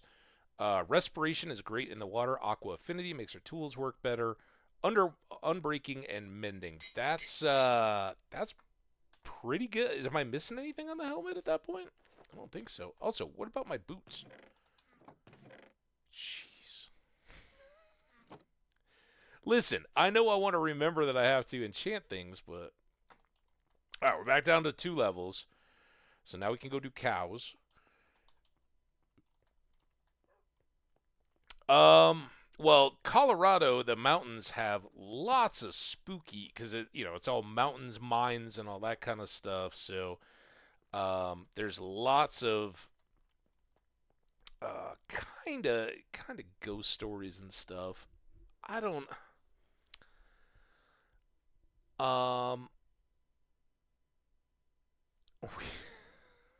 We were walking through. You made me think of this. We were walking through this little ski town, right? And there's this dude in like a frock coat and a top hat leading a tour. And my buddy's like, "Hey, we found Charles Dickens." And the guy's like, he's an older guy, and he's like all trying to be in character. And you see him just like, as like trying not to laugh as he's leading a little, like it was only like 3 people he was leading, but leading this little group around town. But I was thinking, like, so that made us all talk about ghost tours, right? You go to a city if you're traveling or whatever, and you go on like a ghost tour. And I've always kind of laughed at the idea of doing those anywhere but like in Europe or somewhere where you've got long old traditions, and hundreds of years. It's also kind of why I think we've all seen some crazy stuff in our day, and it makes you think, hey, what else is out there, right? what don't we understand about what's going on? Because I can't explain all that. But like the straight up just classic ghost stories, I'm not too sure. I think I'm not somebody that's just like, oh, flat out of hand, that was stupid, that can't happen. But I think here we're always like, oh yeah, ghosts and all that. Um, for Americans, I think it's easy to lose perspective on the history of how many hundreds of years European cities have been there. And you go to like the Middle East or something, you add hundreds and thousands more all the way back, and it's just cities on top of cities on top of cities. So we all live in similar type places, and the idea that a spirit would be associated to a particular place or whatever. The way I look at it is, man, if you were to go to, let's say a modern Jericho or something like that, right? I don't know. You would. It seems to me like you would be so overwhelmed with spirits associated to those places. Think, in what, like, 8,000 years of settlement in and around Jericho or some of those Middle Eastern cities that go way, way back. I think about how many people have been murdered, have been done dirty, right? How many wars have come back and forth? How many times those cities have been straight up razed, and then you build a new city on top of the pile of rubble, right? There is just, and I think that really hit me in Edinburgh when you go see. Oh, I did a grave tour there, which, by the way, I'm not knocking. They are fun as heck, especially if you're traveling with a special someone and you're looking for something to do, because that little post-fear reaction, ooh, yeah, that'll get things going. But, it's kind of like, man, you've got these graveyards that are like 20 feet deep, because in plagues particularly, but, anytime or just over time, you keep burying people, the yards keep rising up. And it's like, there's literally tens of thousands of graves. And it's kind of one of those, when here in the States, when we were little, we always used to play like Ghost in the Graveyard and all that. When you're kind of too young to drive, but old enough to be out late and, playing games and stuff in the summer with your friends, a lot of times the dare would be, all right, let's go play in the graveyard, right? And I've talked a lot about how, sometimes those graveyards can be great, peaceful places to just get away, and they don't carry any inherent fear for me. I have a sense of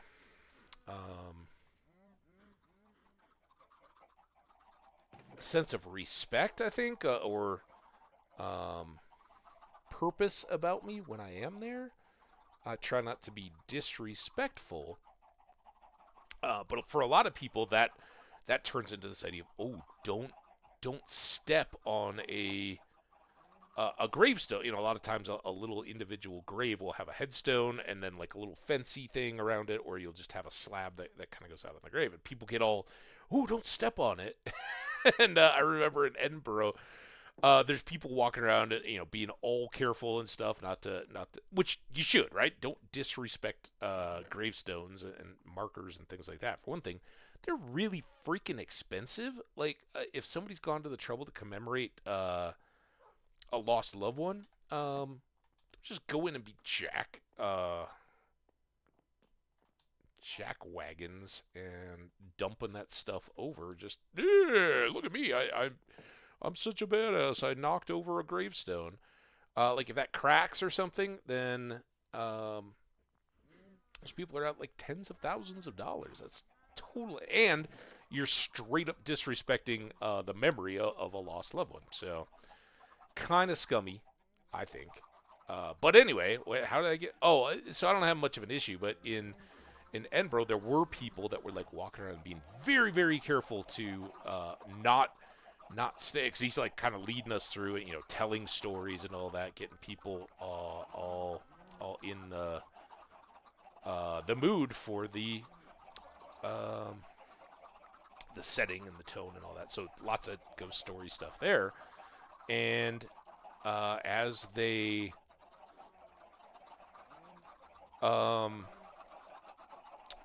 as we were all gathering around to listen, people are like being very careful not to put their feet on the stones, and that was when he was kind of like, noticed, some of you guys are being very careful to not step on the gravestones. Thank you, that's very considerate. Just so you know, and that was when he's like, did you notice I opened the little gate and we all walked up about 8 stone stairs between the walls to come up to this level? He's like, that's because all of that is bodies underneath. No longer, probably very decomposed at this point. But he's like, all of this land was raised. And in Scotland, of course, there's the dog. Anybody remember what the dog's name is? The Greyfire's Bobby or something like that? There's this dog, right? Guy died, and the poem or the statue to the dog or whatever is a sweet little thing where every day the dog returned to the cemetery where his master had been laid to rest, and sat at the gravestone, right? It's this great, and I'm a dog lover, so I'm not knocking it, but it's this great piece of dog-loving literature, man's best friend and this devotion of a dog and all this. And they, the guy was like, hate to ruin it. Yeah, there was a guy. Yeah, he had a dog. And yeah, the dog came back every day.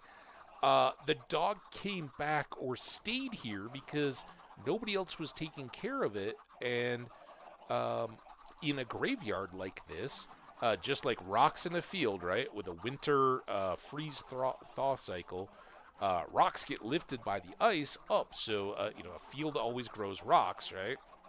A graveyard always grows bones. Basically, from back in the day before there were any kind of coffins or anything like that, the bodies would just be put in. All the gooey bits would decompose away. They'd be left as a skeleton.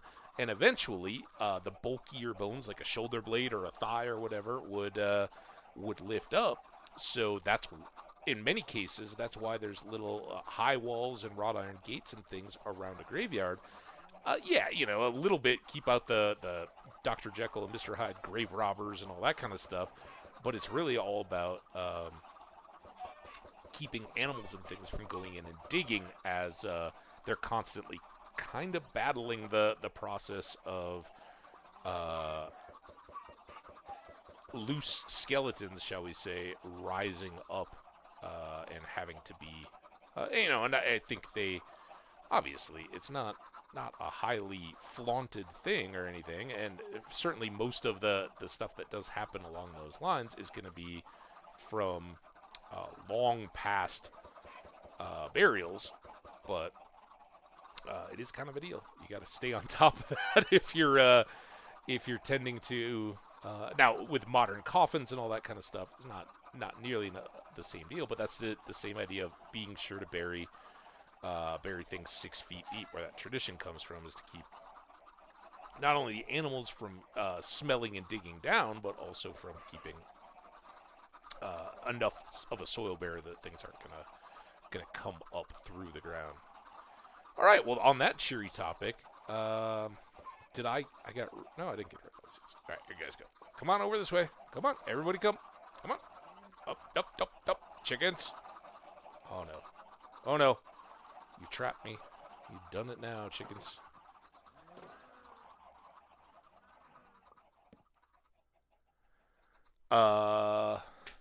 So yeah, I don't know about anything too particularly spooky local. One of the like chill down your spiniest, and it was kind of cool, but it was also very, very spooky. Years and years ago now, my uncle passed away. Rest him. And he's a great guy.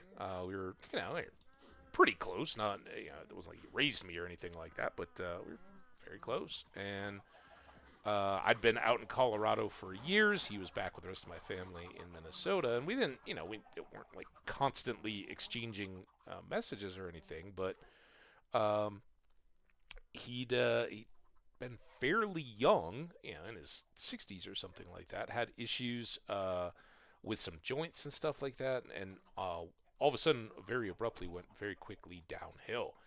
And I'd been out and visited him a little bit, and just traded a couple emails and stuff back and forth. Well, I'd gotten the call that he'd passed away, and it was kind of tough and sad. And that night or whatever, I go in and check my email, and there's an email there from my uncle from that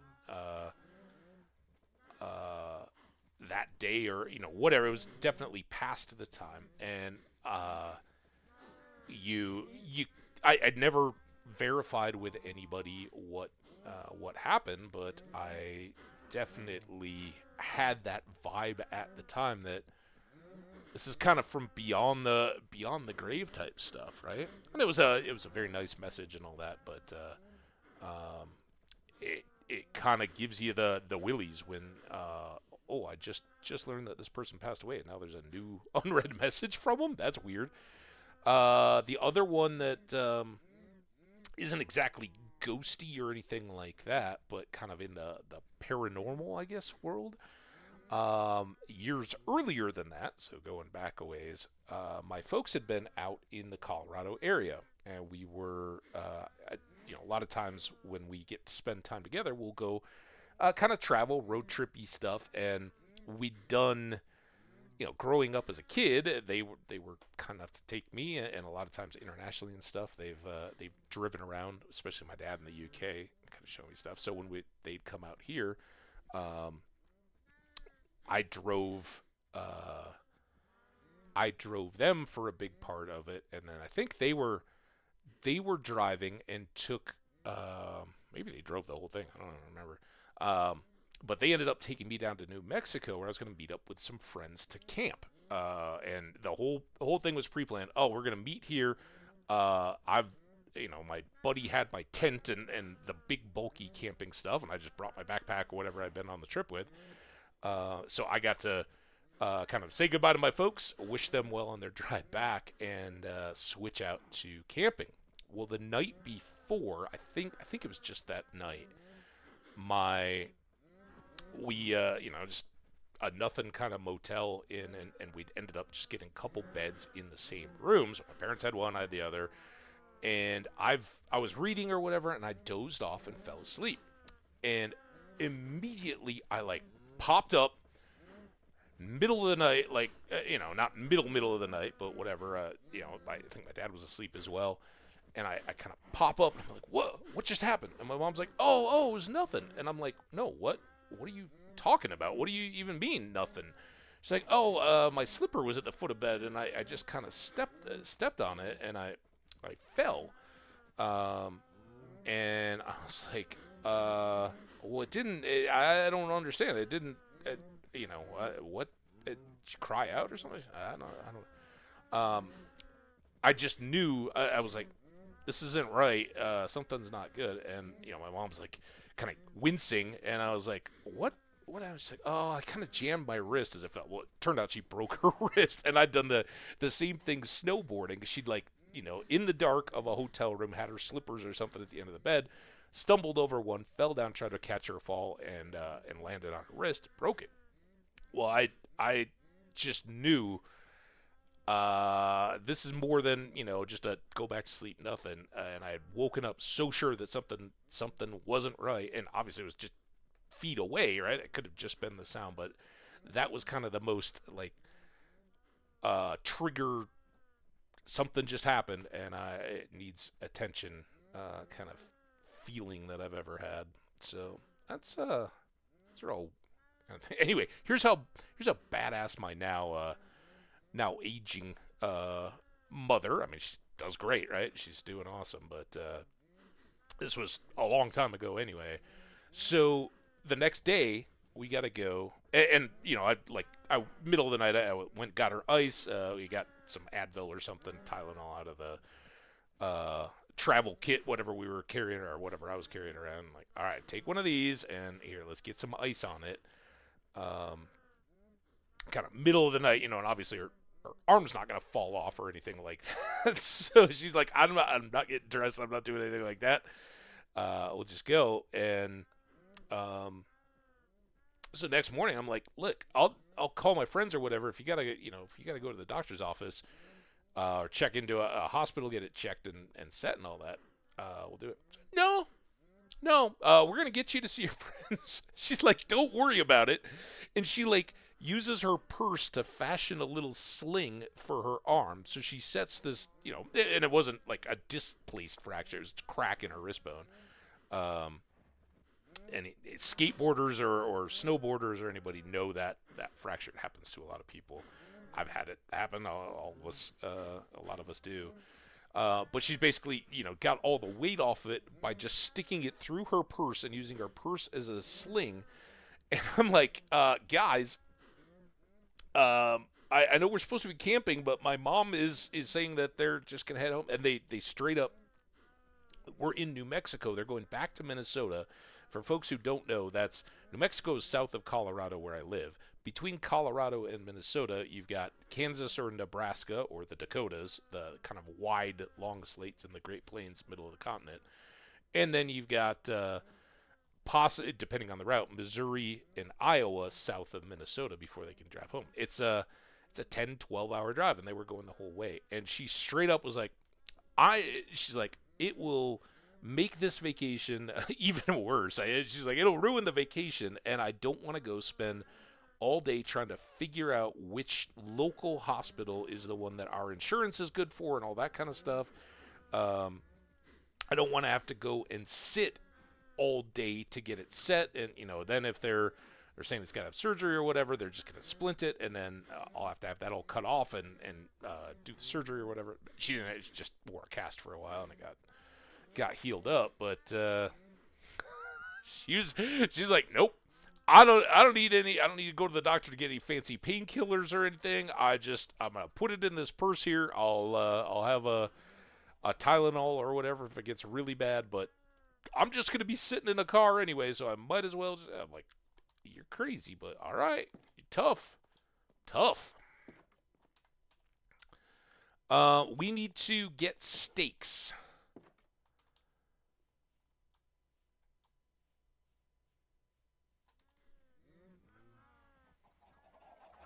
How about you, Martinez? Do you have a good local horror custom or anything? I like researching the local ghost story customs and all that. And I've got friends who are far more. Oh, we got an ad break. So if you got a story, don't save it until after the ads. Oh, I keep waiting to see if we're gonna do chickens. What did I do with all that chicken? Did I sell the last batch already? Feathers and yeah, I don't have feathers or chicken or anything. I guess we could do all these again. See, this is where we immediately need an XP farm. Everything feeds off each other, right? Now we need an XP farm.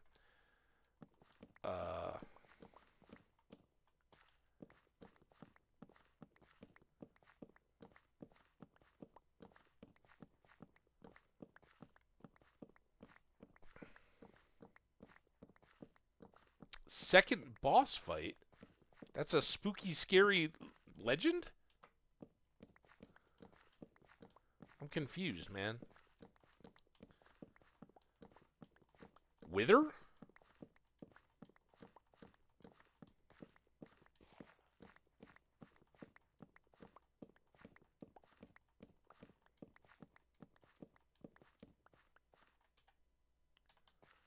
So how's it almost nighttime again? We just put our bed down outside the chickens.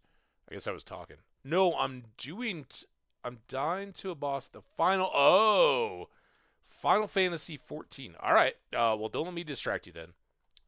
It's good. Don't die either. Kick his butt. Let him. Don't let him do you like that. Do you dirty? Ooh. These can go back over when we go to our new villager friends. Um.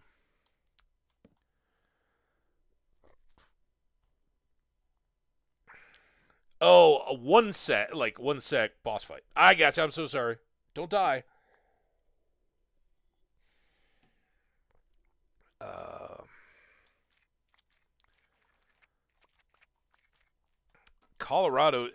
like I see. I'm a the other part of that. Going back to like that spooky ghost stuff and all that. Being a history guy, I know enough stuff that from real life that either gives you the willies or whatever. Um, one of the real like horrific, tragic stories from around here. It's back in the like around the turn of the 20th century, maybe like leading into the 1920s, late teens, somewhere around there. And remember, for all you folks, Europe or otherwise,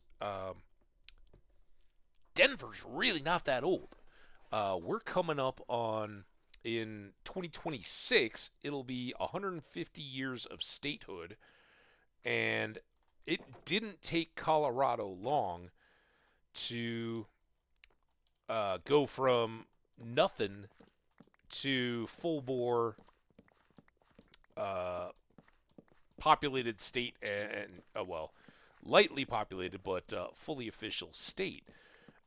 A lot of that had to do with railroads. A lot of that had to do with gold. Um, and a lot of it had to, kind of, for better or worse, coincided, I guess, with the post-Civil War plains wars with the Native Americans, where um, the conflict of expanding European American settlement and native lands, and what ultimately were the disregard for or just inadequacy of treaties that had been written 20, 30 years earlier, and promised as until all time. These are eternal treaties and stuff like that. Oh, until we found gold, and then sorry, we're not going to honor those anymore. Scummy. Not not to mention massacre and things like that. But again, history. I try not to be too blinded by our modern stuff. Certainly, the native populations felt incurred upon and were mistreated, but they also performed a war as they saw fit, which was attacking homesteaders and settlers that were uh, illegally occupying land that was promised to them. So, hey, these people are on our land. We're going to go clear them off. Sorry, we warned you. But those then get branded as settler massacres and stuff like that. Then is used in PR campaigns. So messy all around. Certainly a lamentable part of our history. But Colorado just so happens to be completely tied up in that time because Denver, the California Gold Rush, right? Everybody knows the California or the San Francisco 49ers football team is about the 1849 gold strike up above Sacramento, and the explosive growth of San Francisco was all fueled by the coastal traffic going all the way around South America to come back up, because that was the quickest way to get to the coast. If you had the money to do it, you got in a boat. You didn't get on a horse's back and ride and walk and everything else across the country. You just rode on a boat. Well, the I don't know why I'm standing here. I think we should get this sugar cane. So anyway, you got to remember, I'm trying to get here. 1849. Just after that, I think 1853 or 7. I'm sorry, I didn't plan on talking about this, and I haven't recently checked any of the dates or anything like that. But basically, late 1850s, um, you had the Pikes Peak gold rush that happened, and basically all the people that had already tried their hand at mining in California, and the big mines are operating, they're pulling out of the gold, and basically the gold rush is over. There's the Alaskan gold rush then, and the Colorado Pikes Peak. So you had a lot of people coming into Colorado, and Denver became that central point where everybody was arriving to. You don't really have navigable rivers at that point, but you have the confluence of the South Platte and Cherry Creek, and they're all coming together, and it's a growing settlement already at that time.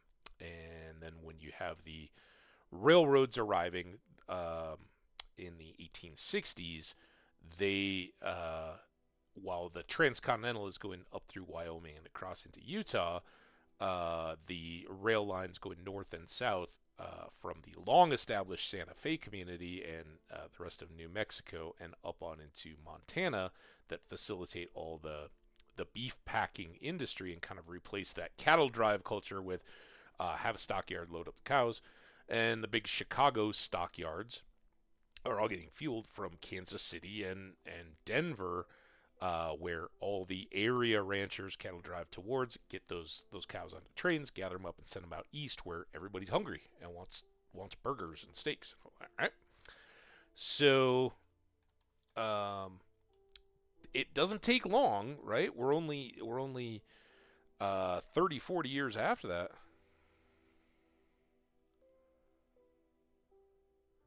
Yeah, no, I hear you. I know how that trying to get those specific things through in language is tough.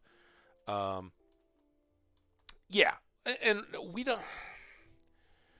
Unfortunately, we kind of, that's what I was talking about. How young Denver is relatively. It doesn't have those cultural folklore creatures and mythical stuff right around here because they people all transplanted to here within generational family memory, right? So even if you're quote unquote a native, a pioneer, a family that was here at the founding of the state, you still, those are only probably now great great grandparents. It's not that many moves back to get through 150 years of family at the very max. And of course, at that time, you've got a few 100,000 people. Now we have probably pushing 6 million in the Denver area. So it's there's a big change constantly going on in my lifetime, and really from the throughout the 20th century of booming growth and slowing cycles in the Denver and Front Range area. Anyway, one of the horror kind of stories that happened historically was that out on the eastern plains, so we have mountains to my west, and everything to my east is descending, fairly arid but ranchable plains lands where very light population, spread out ranches and farms, small towns and whatnot. And in the early 20th century, they had the kind of traditional prairie schoolhouse where most of all the families knew each other. The kids have to go a long way from their where every ranch is a mile or more away from your nearest neighbors, and to get enough families together to have a school, right? That's a big long bus ride to get them there. Well,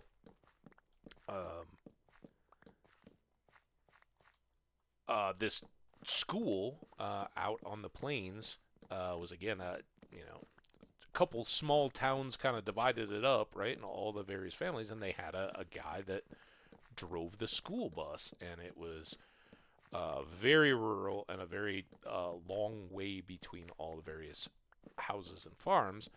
And so one spring day, he starts gathering up, doing the run, and um, it was kind of one of those back in the day when if you had an older relative that had a trick hip or something like that, they felt the weather coming, right? The change in barometric pressure in an old scar, broken bone, or whatever. Um, and those wily old timers were like, we got a big storm coming. I can feel it in my bones, right? That was the expression. I feel it coming. We're due for something big. And some of the families straight up were like, you're not going to school today. You're staying home and you're going to help with the chores or around the house or whatever. But we're not going to risk it. There's a storm coming. And those kids survived. So basically, the school bus runs around. Um, a dozen to 20 some kids were on this old school bus. They get to this little one room school out in the middle of nowhere. It's not in town or anything, it's between the towns, so a lot of people can get to it. And the snow starts, and very quickly the teacher is like, we got to get the kids home. This is going to get bad. So they pile onto the school bus, and it just becomes a ground blizzard, like straight up, can't see where you are, where you're going. Um, Very, very cold temperatures and lots and lots and lots of snow. And the sad part was they got lost off the road, and stuck in a snowbank or whatever. Couldn't go forward, couldn't go back, couldn't tell where they were going anyway. And at first they all huddle in the bus, and they're like, let's don't worry, somebody's gonna come and get us, and we'll be all right. Nobody came. Hours go by, it starts getting dark, and the bus driver's like, all right, well, I gotta go. This isn't great, but I gotta go get help, otherwise it's not gonna end well. And so he went off, never seen again. I think they eventually found him when the snow all melted, but never seen alive again. And then I think two of this is one room schoolhouse. They got very young children up to teenagers, and they basically tried to just lay in a pile and keep they even the younger kids knew that if you fell asleep you were going to die.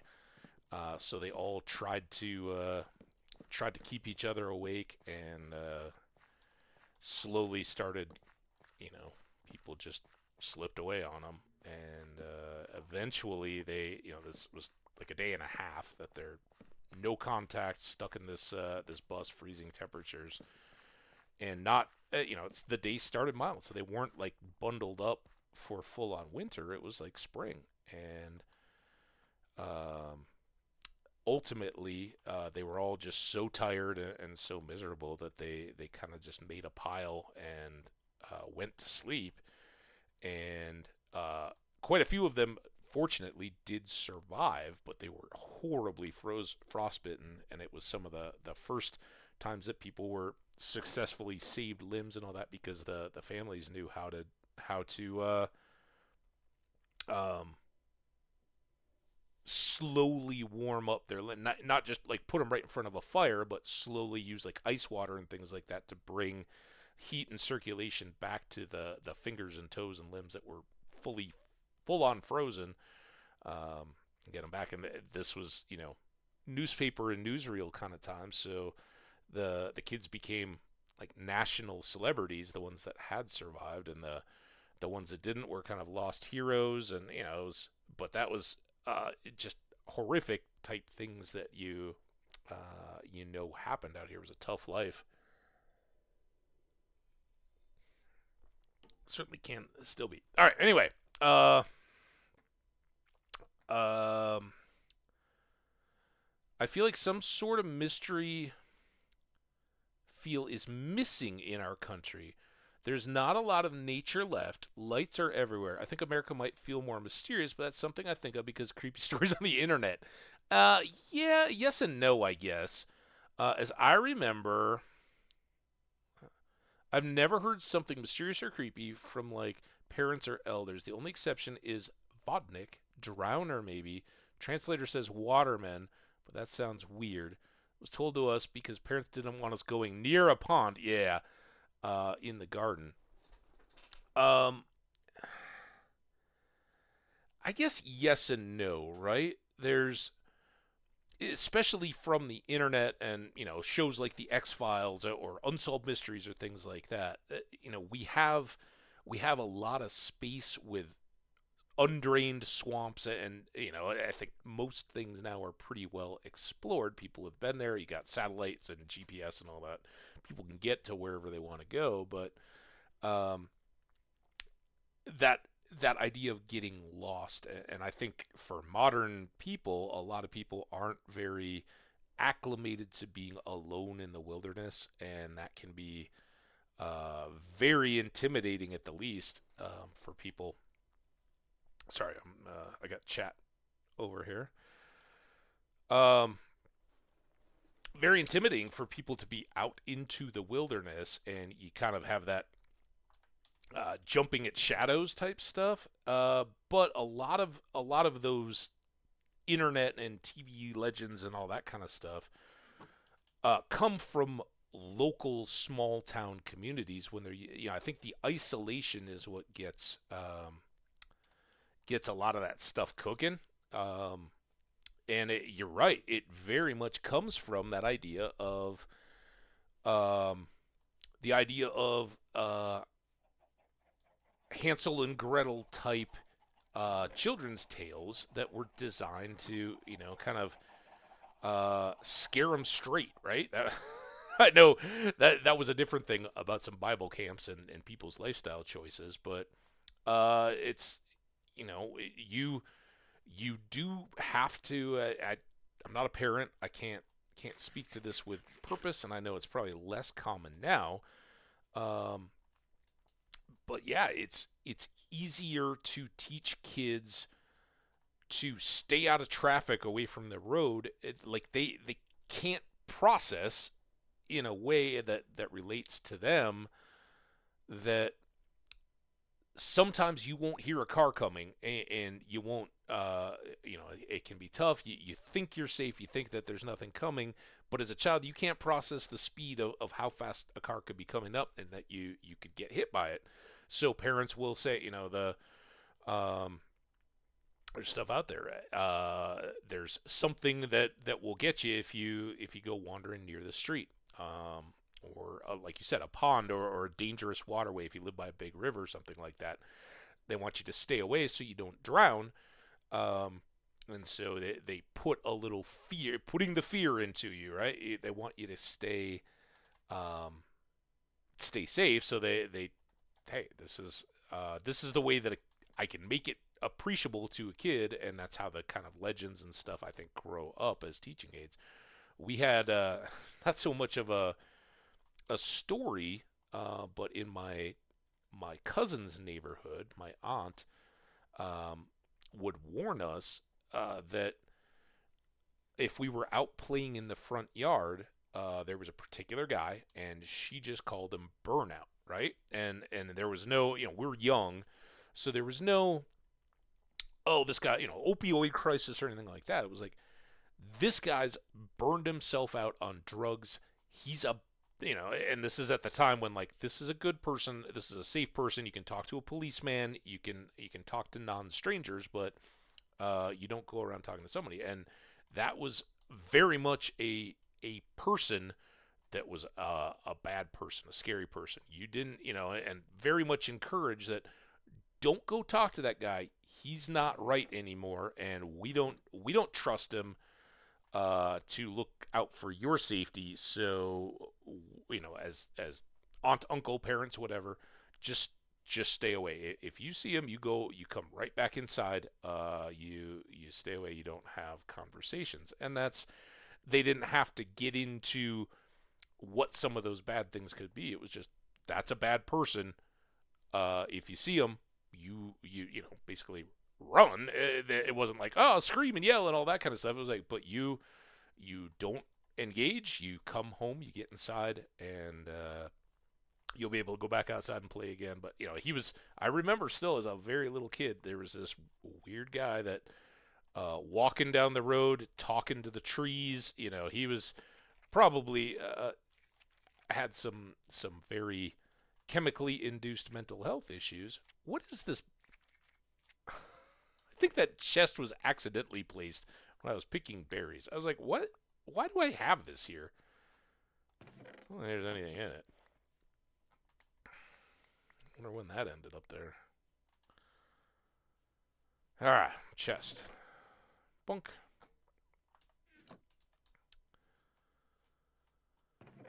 Berries. Oh, I really don't want to pick crops again, but I guess we've idled around enough that we can go inside, sleep. We got 14 levels. And do a bit more enchanting. Come back, do chickens and goats again. Chickens and goats. Cows. As far as I creepy. Oh yeah, the drowned or water people. Here in Colorado, of course, there's a little bit of money to be made, right, on some of those kind of things. So we have two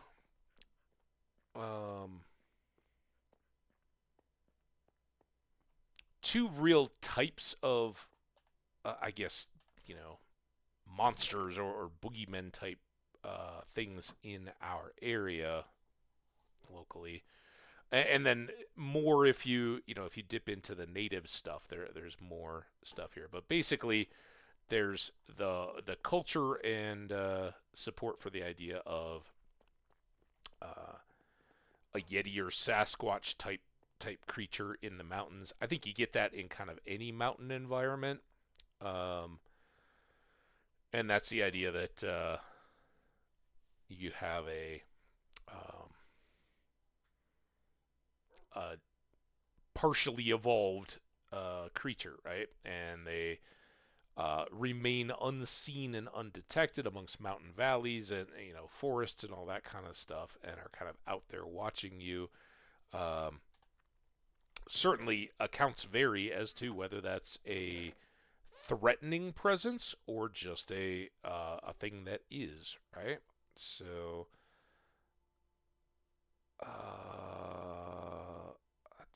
let's try to get more. That's all good. This needs mending. If we can get our armor, such as it is, up, that would be good. Oh, now it's raining 2. All right. So that's all good. And then I don't think I'm going to be able to do the sword. I think those are both too high, but I'm thinking we can maybe get something on the fortune pick. So Yetis, Yeti Sasquatch. And then that's the one I want. The other one is the mining tradition, which certainly is transplanted legends coming over. And I don't know if they're Welsh, kind of Celtic in origin, or more German Scandinavian. But it's the idea of Tommy knockers, mine spirits, because of course lots of mining culture, right? And as mines are dangerous places, you get a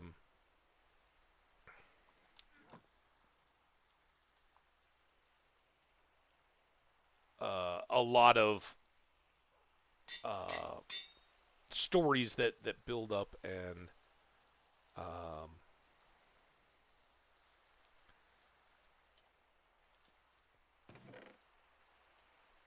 What happened to all the... Here's the bows. What do I have out of this now? I know it's going to be expensive, but I'd like to get the number. 22... 6! There we go. We'll take the 6. Now we're down to 4. I don't think I'm going to be able to put unbreaking on that yet, but I sure would like to. Also, what happened there?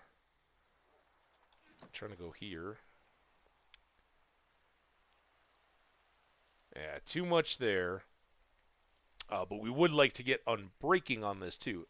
Bow's mending and infinity are incompatible, so in order to have unlimited arrows, we have to give up the mending, which means we're going to constantly want to be building bows to have a backup. We still certainly need to do this as well, but these were both way too expensive. So, ways to go there. Alright. That's an unbreaking. Cross them up. Oh, I didn't even see... What? What is this other gold helmet? Can these combine at all? Sorry, guys. Let's go. So this now has Prot 4 and Mending. Oh, and I was going to put... Maybe I can put Unbreaking on this. And then that would be our... kind of good to go... Nether helmet. So yeah, I don't want to build up another helmet. Right? That one's just there. I need to put both on. I've already got this. Let's do that. See. Come on, baby. Yeah, there we go. I have no experience. But I now have a nether-ready helmet.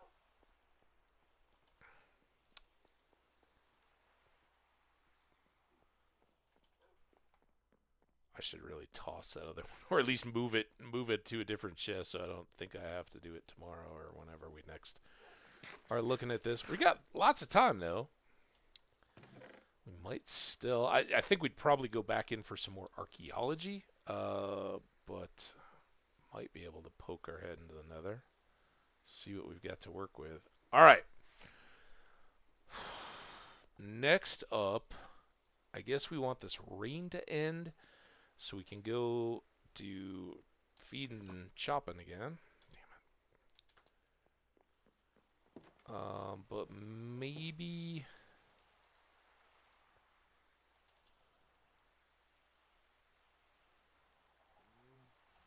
maybe chickens?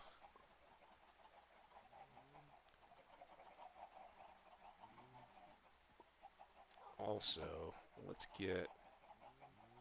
you healed back up. Yeah, I can definitely chop chickens.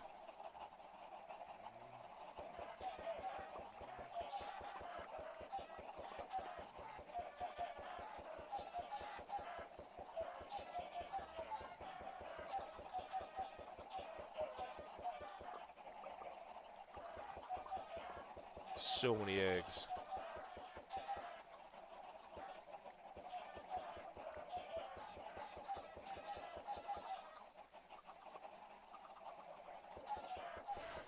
Just piles in the corners.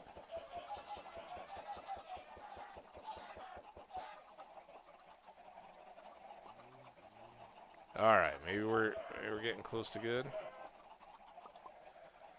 All right.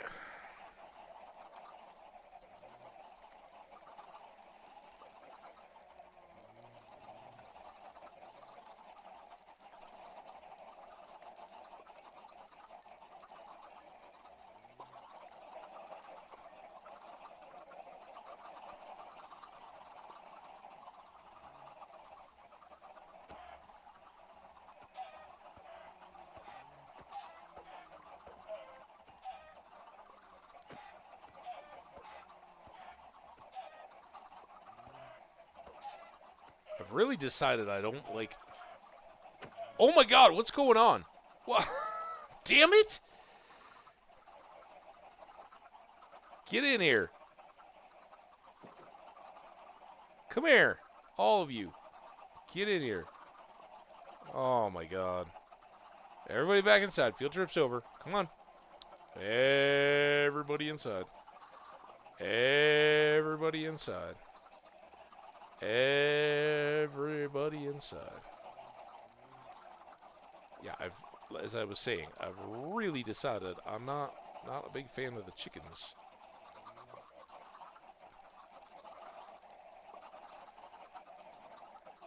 Alright, there's one more. Come on, guys. Come on. This way. There's one.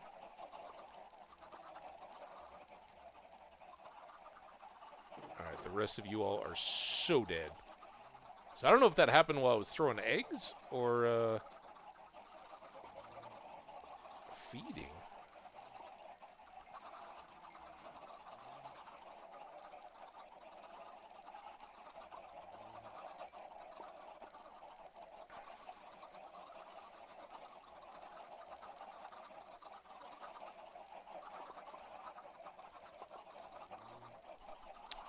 So how are we doing?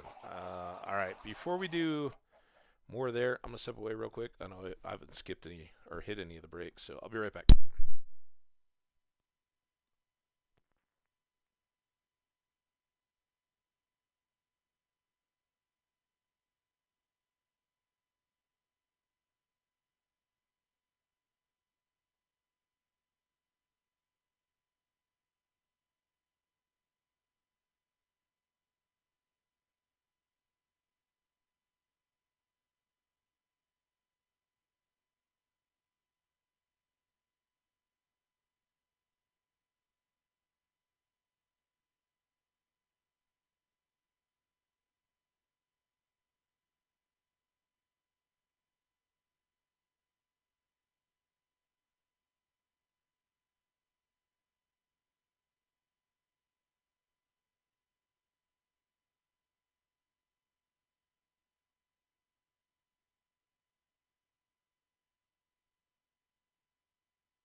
Oh, yeah, there we go.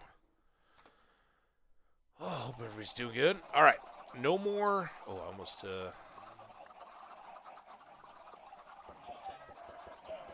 wasted all that. So no more gate hitting.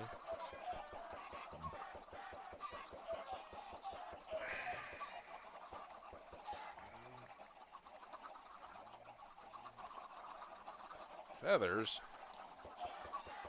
No room for feathers yet. All right, let's come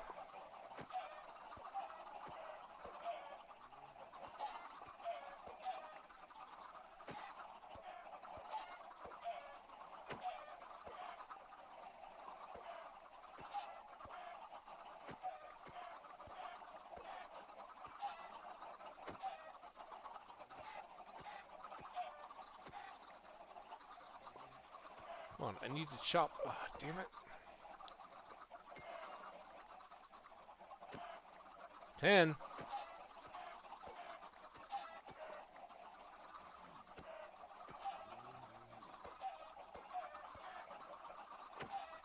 So I think what we'll do here is before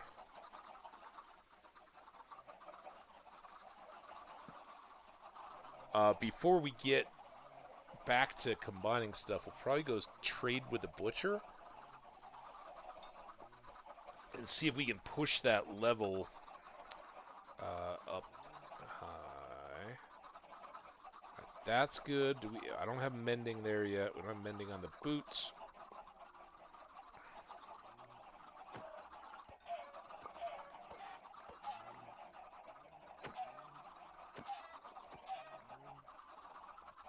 Oh my god, stop! Arrgh, get away!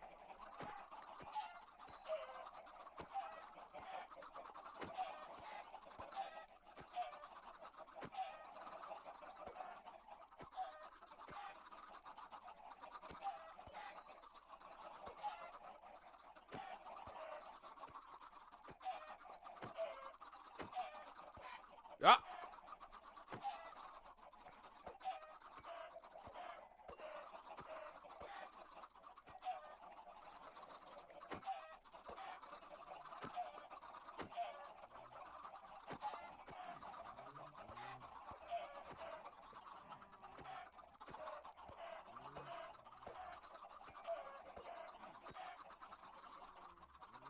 Who knows? Maybe we'll have enough XP when we get done with all this to get that sword going at least.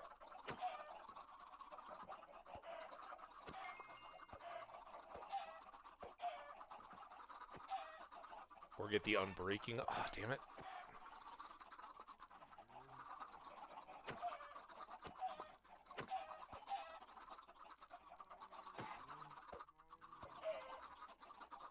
So many little babies getting axed. I feel bad for you, you little chicks.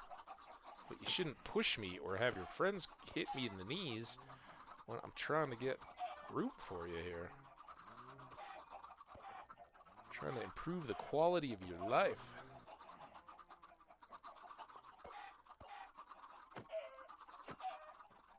Oh, bolt ran. Sometimes that little XP smoke cloud lets them vanish in a poof. It's like blink dust.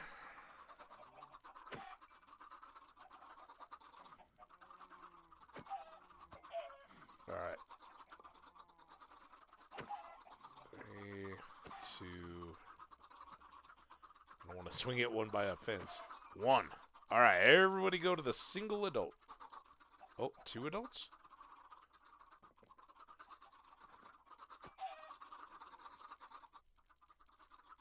Go on. Alright, now we can do...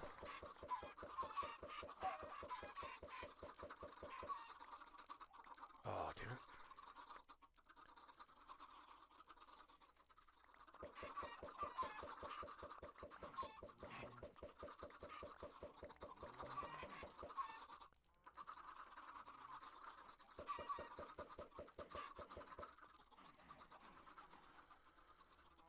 Okay.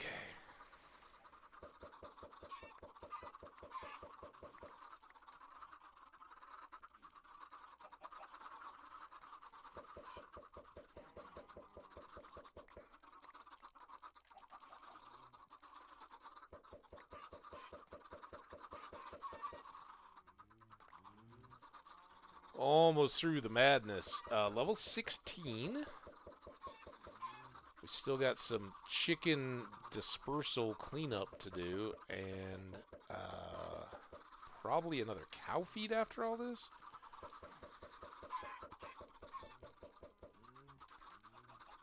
Welcome everybody to the chicken chopping section. Now we're just repopulating via eggs. Alright, and I think we can do that. And then there was a little breach. Clean that up. I don't know how many ended up scattered. And it's not terrible. The mysterious chicken monster? You watch out. It's around here somewhere.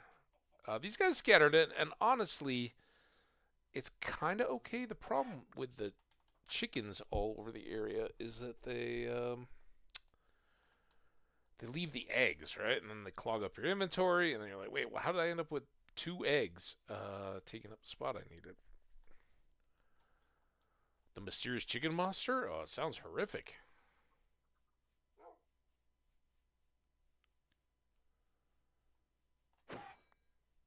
Plus, it gives us a little. See, we got up to 17. There's an egg. Told you.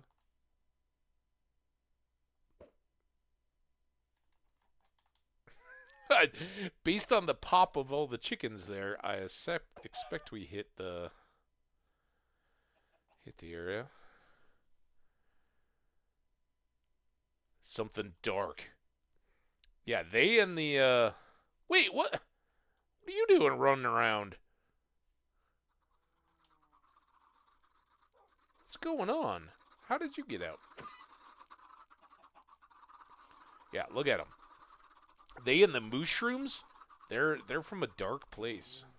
Nothing else has such soft, nice, warm eyes.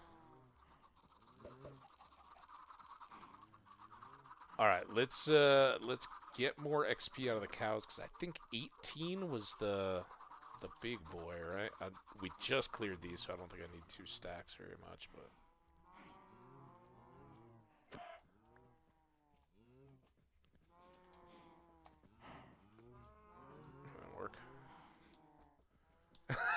Shouldn't talk about it. Yeah. You don't want to get up on the back.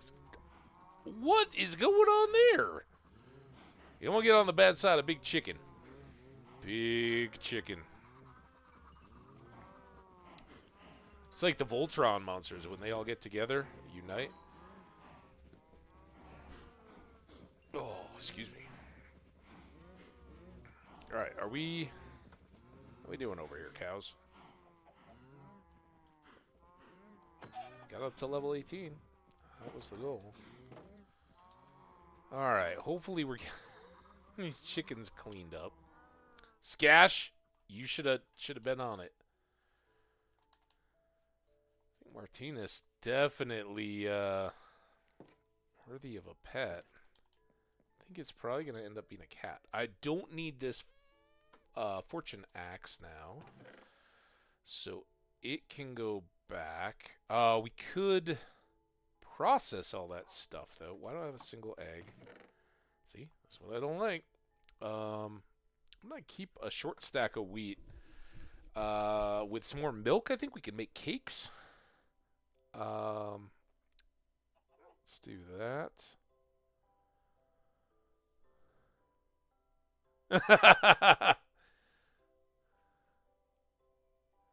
Oh, yeah. I remember my buddy and I when we were had to, elementary, grade school, whatever, pretty young, but, like that age when you're just free to roam the neighborhood and, find the construction site and just go terrorize the workers. Like, hey, can we have this tar paper? We want to build a fort. Like, no, do you know how much that costs? So we just wait until they left to go grab it. Like, oh yeah, we were just getting all the scraps. But one time we convinced ourselves that some car was following us around like the neighborhood. So we were like running all around and hiding in bushes and all that. Like, they're gonna get us. And of course, we didn't have any, like, there was no phones or anything, and we didn't have anything. So my buddy was like trying to write the license, like, we gotta write down the license plate so we can tell somebody. Imagination is great.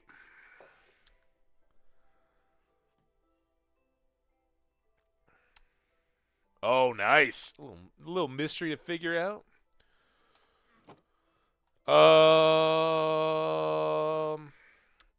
So meat for the boat. We want to get berries, and then I think we're gonna take the boat ride. Actually, no. We're gonna go see if we can add one or the other of these books to the sword because it's a high price, and we got 18 levels.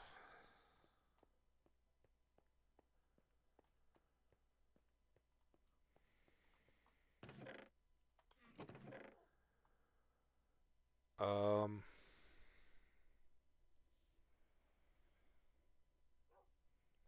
I think I'm gonna start here. I'm a little worried about getting both. I don't know how we built this, but 17 levels just to put on mending. I don't think.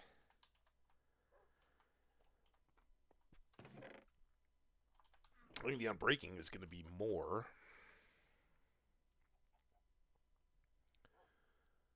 Only 18. I'm worried that if I put this one on first, I then won't be able to put on the mending, and with especially with a sword, oh, unbreaking becomes kind of unnecessary. Right? You're always getting XP with your sword unless you're using it on bamboo.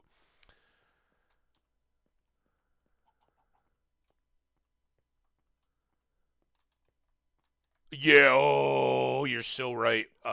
Talking about like going into like a school or something like that at night when your experience with it is going to classes and all that. It's packed full of people, and then you start walking around. It's dark. It's only got maybe some like emergency exit lighting at the far end of the halls, but everything between is dark. And I think always then it's the fact that it's always so full of people that you never hear the sounds of the building itself. The whether it's got air conditioning or forced air heat or radiators or that kind of stuff. You hear the all the machinery or just the the settling and the sounds of the building as temperatures change and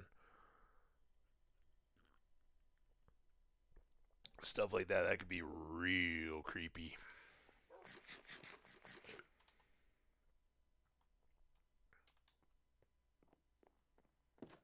I remember as a little kid, like we had a kind of a split level house, right, with a basement that my dad finished up when we were little kids, and that was kind of where we were sent down to play. Like oh, mom's doing something or whatever. Go play in the basement. You can make all the noise you want. Neighbors aren't going to hear you yelling and screaming, and uh, there's nothing particularly around there that's gonna get broke. Although I did break a plate, like a collectible plate that was hanging on a wall. I still, I'm a grown man, and every time we get together around the holidays, like, oh yeah, remember that plate that you broke? Yeah, thanks. Um, every time. See, I don't under. You gotta get so close to hit the shift axis on the boat chest. Kind of weird. All right, let's go. Let's go to town. This is to the original village, and we're gonna trade with the butcher and the Fletcher. The chicken, beef, and berries to the butcher, and the feathers to the Fletcher. We still got plenty of emeralds for the librarians, but we don't have the experience levels to obviously put all the books on, and we want to get um, our sword finished if we can. We want to get our bows combined so that we have the one power 5. What am I? Oh, unbreaking is what we want to put on this still, so it'll last as long as possible. So we want to finish that.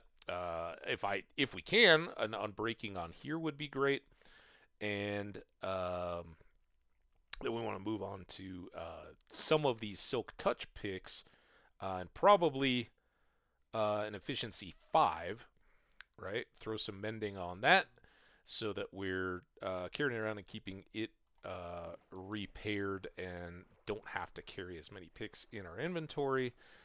That will be pretty good. Yeah, liminal Skyrim, right? Liminal Bridges, I think was one of the books.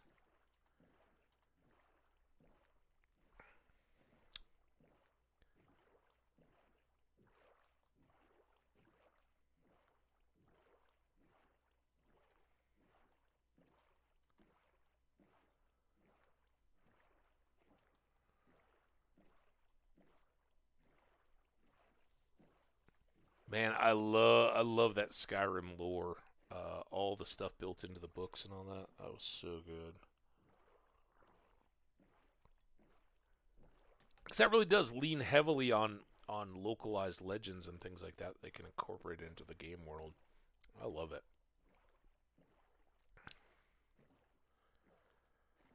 All right, now let's do. I don't really need. I need this sugarcane for paper or books to trade. We have lots and lots of leather. All right, here's our Fletcher. What's up, buddy? Feathers.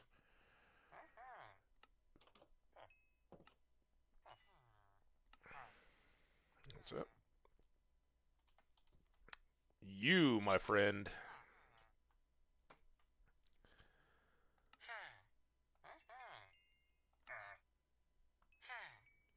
There we go. There we go. Buy that beef. Chicken. I should have started with the chicken because this is going to be. There's 10. Aw. Maybe we'll have some more. And then berries.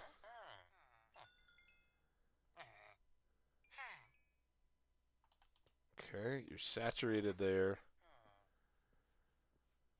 I don't know how specific I am.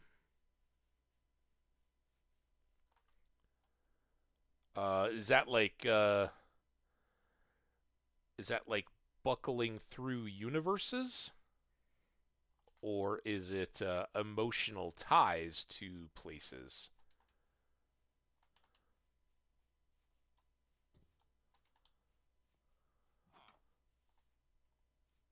You want berries yet? I know it's a little early. Berries, berries. He's still done. All right. Let's go find our farmers. Trade them melons and pumpkins.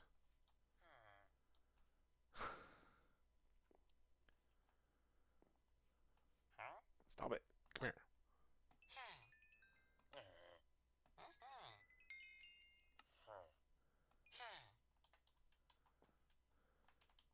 No, the reason why I was talking about Skyrim, Martinez, I know you weren't talking about it there. That's pretty much my exposure to it, though. I really don't know much.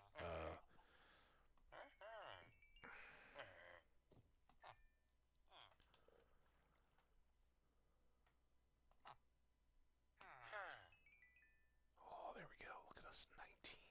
All right, you're done. Um, Anybody want more pumpkins? No. One of them doesn't even want pumpkins. Did you get everything you needed? Oh, there you go.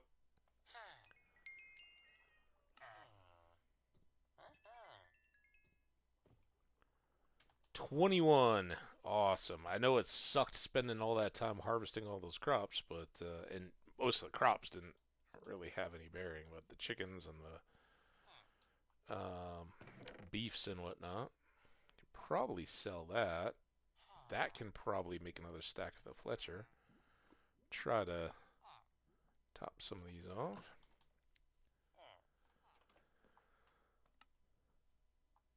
Oh, there we go. One. Butcher. I really need you to want some more berries. There we go. Two more stacks. I don't know that we're ever going to be able to get rid of berries. They're too easy to pick, but look at that. 2.5-ish stacks. We forgot to give these beef and chickens. Come here.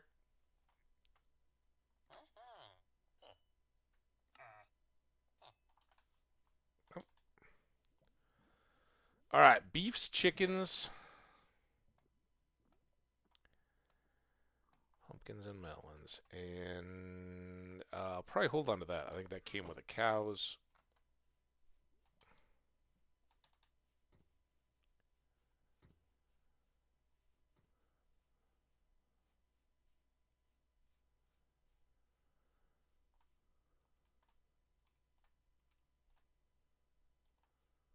Liminal space is a sort of place that evokes a feeling of nostalgia or unease or both. Good examples in empty classes. It has many definitions.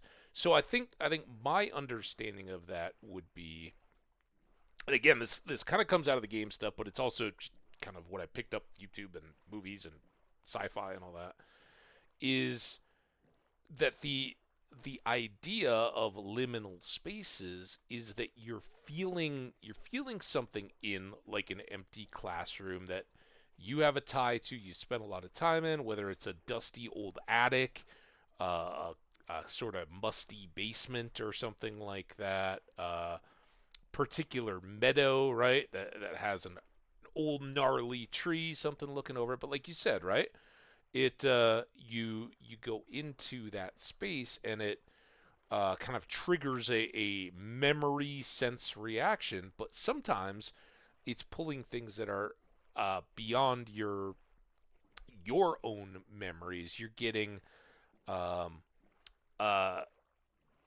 a trigger of intense, like you said, happiness or sadness or nostalgia or an unease. Like I feel like I'm being watched. I feel like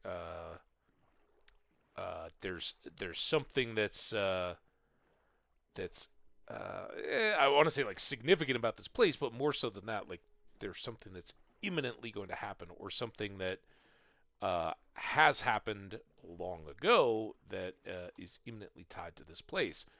I think that my pickup on some of that kind of stuff is that um, there's that that idea of multiverses, and that what you're picking up on there is bleed through from a different maybe parallel, right, maybe triggered events that are coincidental to what you're experiencing there, and that's the idea of a liminal bridge connecting those spaces across either time, right, or between different aspects. And again, when you look at time as a dimension, does that just mean that there are different potential dimensions reflecting other times, place, and all that, are just reflecting a different time across that space? So yeah, I think we're on the place.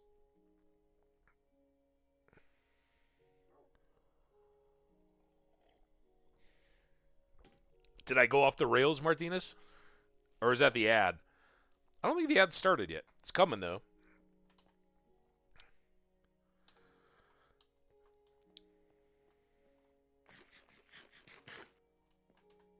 Maybe that was the eye roll. Like, oh my god, is that really? You're so off. No, you are right. Okay. It's like, no, God, Hambbage, I just tried to explain it. You're so. Like I said, I don't shy away from any of that stuff. I also, am kind of a product of my own upbringing and traditions and all that kind of stuff, which is, kind of Protestant, Christian type stuff, and American Midwestern traditions. I've shared. I've got UK side of the family. I've got um, a Swiss German side of the family that was filtered through the southeastern U.S. And my uncle married a Norwegian woman from a Minnesota farm girl with Norwegian roots. So I got a whole mix of traditions and stuff like that all kind of blend. But I also love to read, and all that kind of stuff is interesting to me. I just, that particular one, I don't know that I'm the right one to answer questions, but I'm glad to know I'm not completely off whack. All right. So what did we just say? We want to put unbreaking on the bow, Maybe unbreaking on the sword, but honestly, let's check the price there at least. We'll take the same unbreaking. Oh, we gotta make an anvil. I forgot. We broke it. Ads going. That's a good time to make an anvil, right? Advil?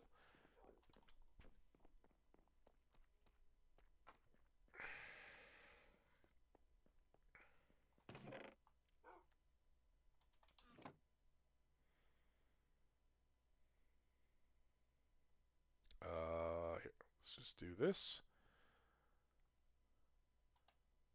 6 of those. That. That.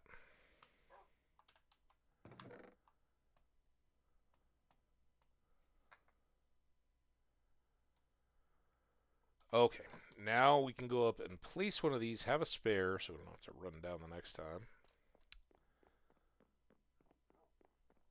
And that should pretty well get us through the ad. And then we can see what further stuff we can make awesome.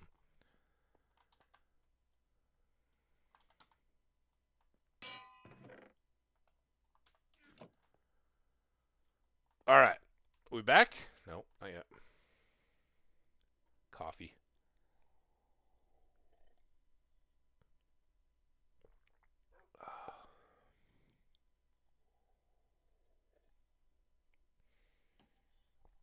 I'm so glad I'm getting to hang out with some of you guys. I see lurkers and all that hanging out. I'm a little later than ideal, but I know that gives a chance for some of the rest of the audience to catch up and hang out.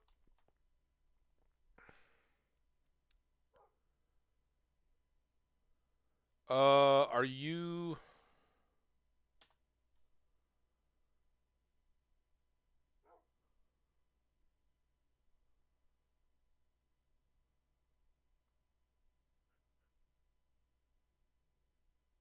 That's awesome. I'm glad, dude. I don't know. I have seen ads on a lot of other stuff. I don't know. I definitely get response from other people. See that you had a sub. But I'm happy for you. All right, let's check the price here. We made new ad values during the 34, but we can do it. The only other one there would be Sweeping Edge, maybe instead. See if that costs the same. It would be Sweeping Edge 3, so it would be up to the same point. But that's going to be the last enchant of anything we can put on the sword. And we'll kind of see how it holds up through the mending. If we can just run around without unbreaking, I'd rather, I guess, have Sweeping Edge. Hit all the enemies. And then, so we were going to put this here. That's a much more reasonable price. And that gets our bow. We could put Flame on it. Flame is certainly good for the dragon fight, right? Seeing where our arrows are landing as we're trying to blow up the beacons. So that's good. All right, now we got the Fortune Axe. We got the Fortune Pick. This guy's the most dinged up, but honestly, I think I want to get the mending on the Efficiency 5 books first. The Efficiency 5 picks first. All right, so that's a done pick. And now that one can run, and then what do we got? Yar! I'm glad you feel like a pirate. Oh, because you're getting the hey, there's always looty and booty out there to be found. I'm glad you got a system for it. All right, so next up is this one with mending, and then we can see about all the rest of these.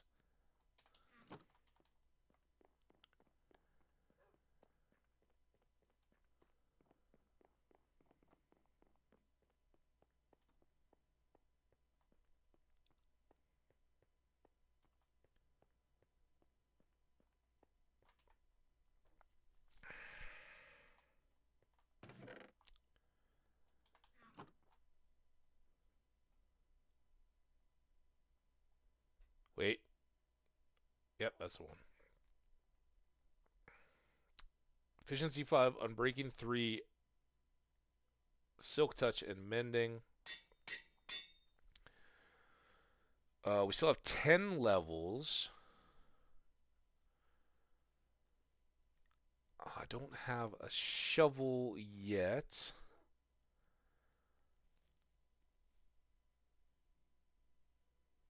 Till I get efficiency 5 books, those aren't good, and I don't want to put anything on a shovel until we're going, but I guess this is the next one to mend.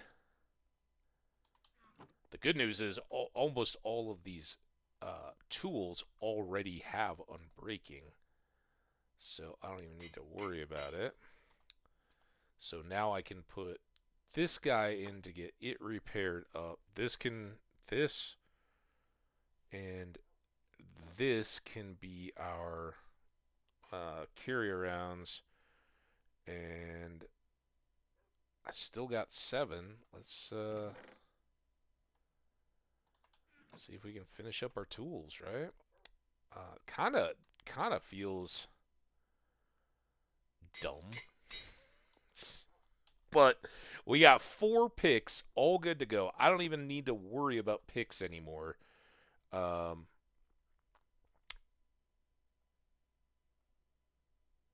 We'll repair that one, carry 2, and have 2 in reserve.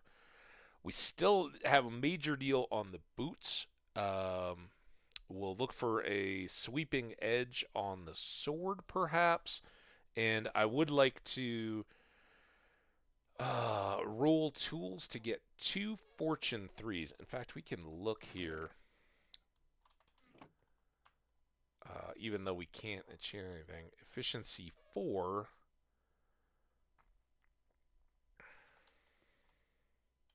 See what our next target is going to be to see how urgently we want to level things up.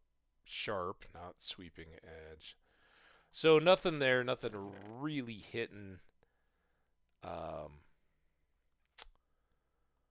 from a tool or book perspective.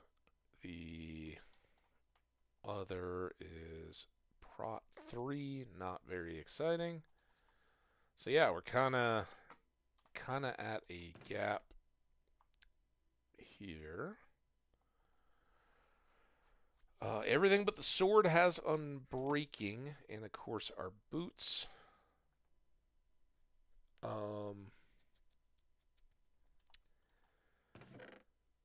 Just for giggles, since we have a bunch of them. Let's go ahead and replace our boots with brand new ones.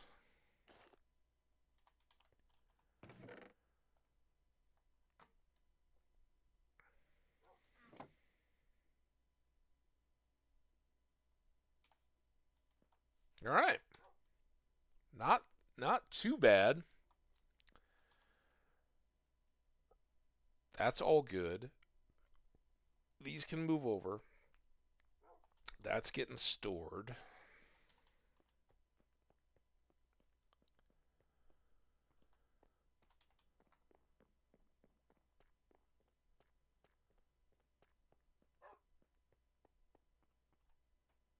Store the axe, store the axe, store the axe.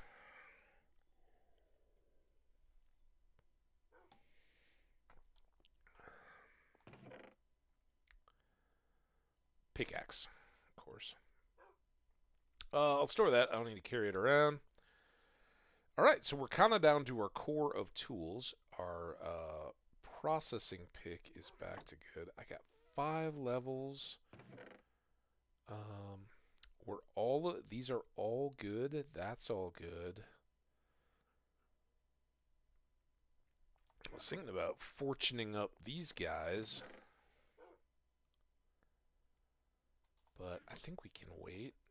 Let's go.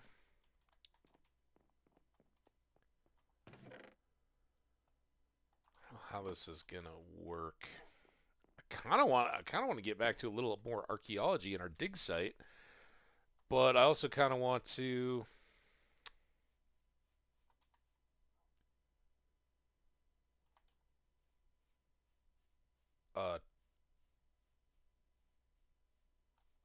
trade and train.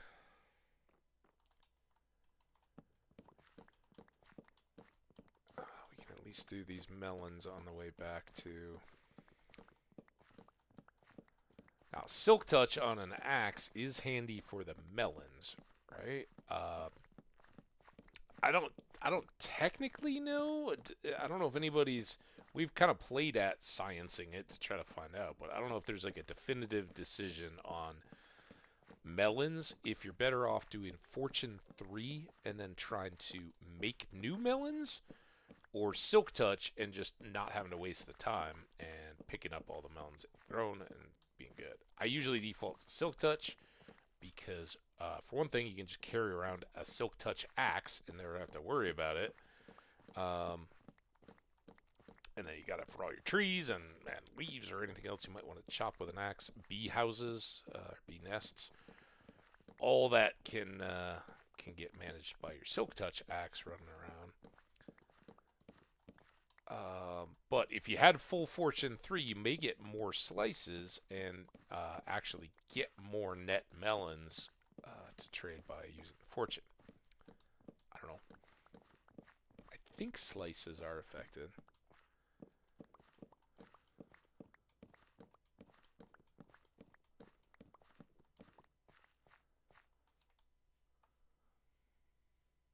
See, without all those extra tools, we were able to hold all the melon slices, by the way.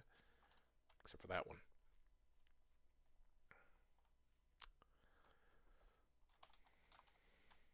Whoa, mellow!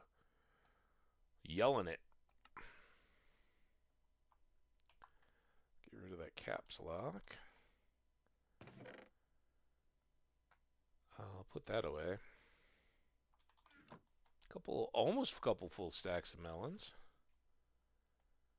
And look, with the Unbreaking 3, that barely moves that pick. No XP, clearly. Come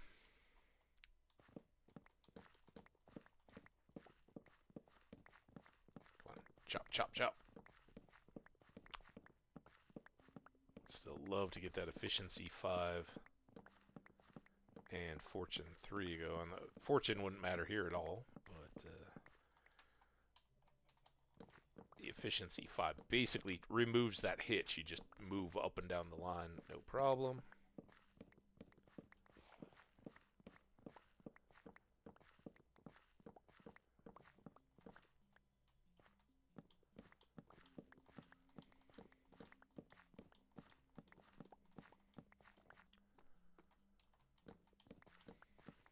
All right, let's go. We're going to go trade these up with the villagers by our new librarian friends. We've got 4 unassigned librarians. Earlier today, we unlocked trades for both Mending and Unbreaking 3. We've been working to restore XP levels and get all those Unbreaking and Mending things applied. Pretty well through all that. But we do have an unenchanted pair of diamond boots on. And a couple tools we'd really like to have. Now, if we can get either a Fortune 3 or a Silk Touch librarian trade, that would be very nice. That would set us up. You know what? I'm gonna run back up to the cow chest and get the leather, and we can start making books to level up the librarians that we have locked in, and see if we can unlock other. You just never know what those extra trades are going to be. A lot of times they're just trash, but could be a great way to get something else valuable along the way, and it gives us XP. And it gives us emeralds, so all good. And since we have this leather just sitting around, so I'm going to go ahead and take all this. Obviously, for item frames and things like that, it does come in handy, but we can just breed up and chop some more cows if we have to. We're headed over that way.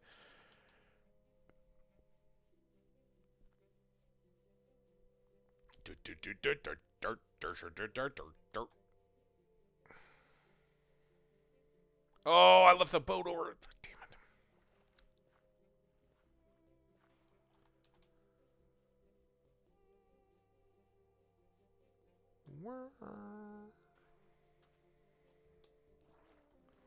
All right. Now we're cooking.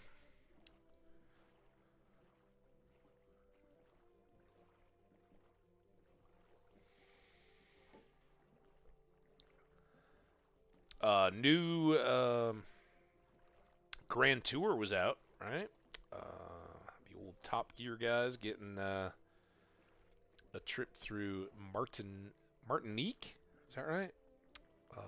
In West Africa, and then around the border with West Sahara and down into where'd they end up?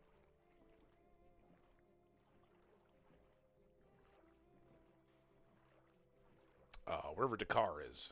Right? They were basically following the old Paris to Dakar racetrack or rally route. Pretty fun. I liked it.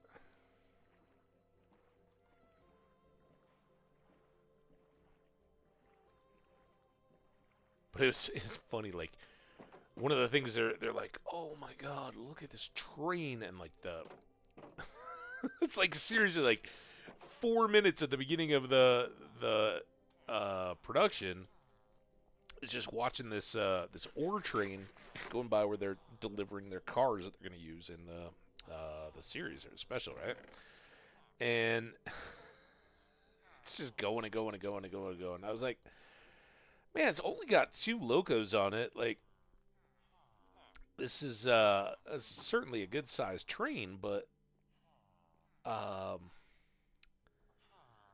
nothing that uncommon for what we have out here, right? Because we get coal trains that go through and lots of mountain supply produce stuff, ores and mine results and all that, right? That are going out east or wherever across the plains. So, um, it was pretty interesting to. Okay, now what I can't do. Okay, we still have 19 books. I can't leave myself with no paper and no books. That would be a problem. But this guy wants to buy books, and we can. There we go.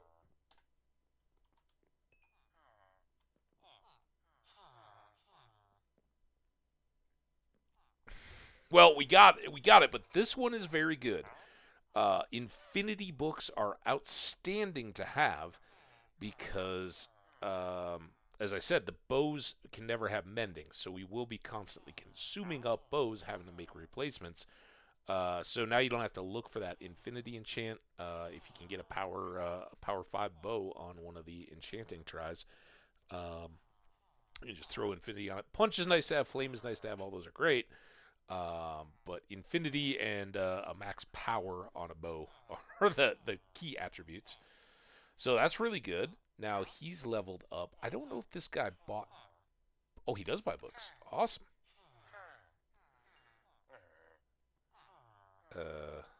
Oh, I guess that was it. All right. Well, we tried. What else do you? He went to bed. Fine. Go to bed. See what we care. Not like we wanted to trade books with you or anything. Let's set up a librarian chest.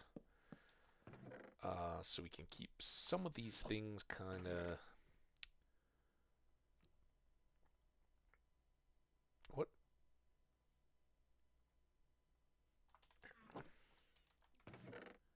There's another cat. Oh, I forgot to bring fish. All right. So all that can go into there. Let's go ahead and sleep, and then we'll trade with the farmers. Get more XP.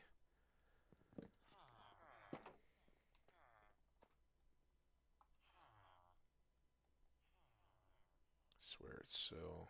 Oh, there's all our sugarcane. Nice. I thought we were a little short on the book possibility.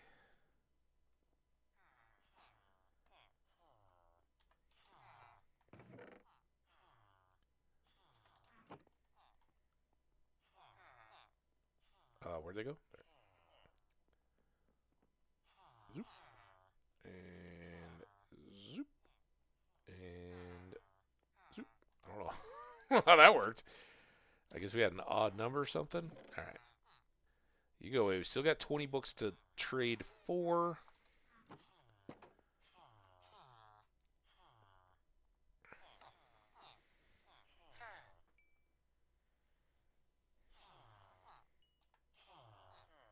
He does his little bubbles. Well, he'll sell us glass 4 per if we're making panes or something like that. That's very affordable and nice. But we already had the book trade, so he didn't unlock anything new for us yet. At some point, if we need glass for a project, we can do that. In fact, we could get lots of emeralds. Here, dude.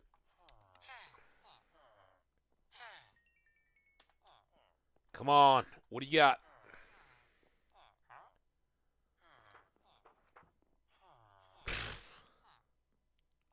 But that does reinforce how good this trade is. 25 for Unbreaking 3. It's a discounted 32 for Unbreaking 2. So we actually got quite a deal. But that's I think I'd rather have glass.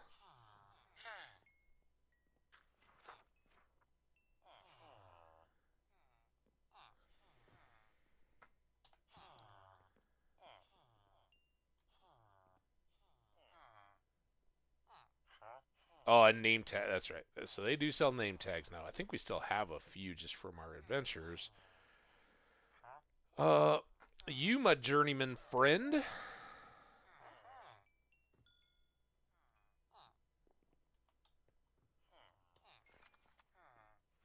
Not getting a ton of XP out of these guys. All right, what do you got now? We can buy a... Oh, no, we can sell a book and quill. And that is 2 or 1. So that actually, if we take the... Goes into a book and quill. Is it a feather and an ink sac? It's a lot of keeping track of stuff. Yeah, that's... I don't know. 4 books, at least it's all the same stuff, and it's right here. We could trade some of those. It would help level him up, but he's pretty close. All right. Whatever. Let's get you. Why is it... Why do you got to be... Like here, I can be like way back here and grab the... Well, maybe not. Never mind. It's like you can jump in the boat from far, far away. All right, folks. Who wants me pumpkins? You do. You do. Apprentice, and you do. And you do. What? Oh, I only have 3? How about you get some...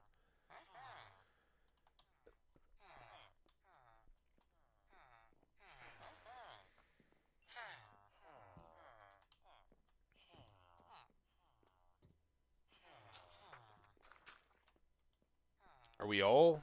what are you? You're green. Stop hiding over there, dude.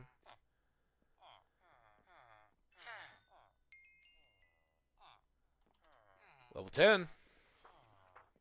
And now you're a master, so they're all good to go. I guess we can do that.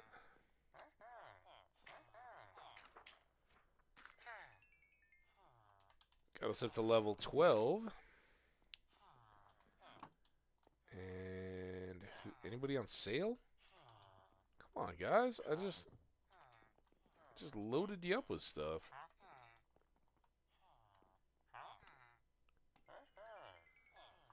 There. Alright, so we restocked all our emeralds. Now...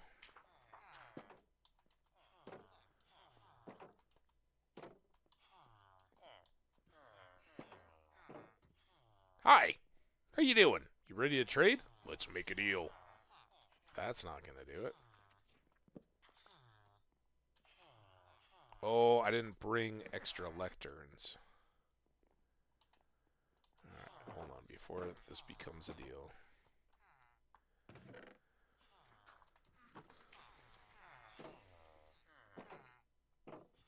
Alright. You're still trash trade. Still a trash trade. I feel like a book hunter. We gotta trade for some books. Classics. Binding. Great. The book nobody ever wanted. Your bookstore kind of sucks. We already got that. We don't need to worry about it. It's off the list. Binding again. Listen. Just because I said I didn't need the infinity doesn't... Wow, dude. You kind of stink. There. Oh, dude, stop. Listen, I didn't mean to say you stunk. That was rude of me, but you don't have a shower in here. Riptide. Wow. Okay. Frostwalker. Is that a 3 or a 2? Does anybody know? Come on. Don't be shaking your head at me. 4. Dude, stop. Do not want to hit you with my axe. That would end. Feather falling 2. That goes up to 4. That is definitely one we would take. A power 5 we would take. Again, because we have to set our power 3. Reset our bows all the time. Fire prot 1.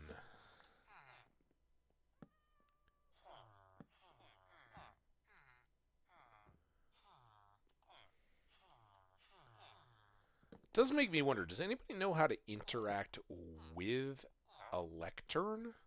Oh, flame? I don't know, we only got 4. What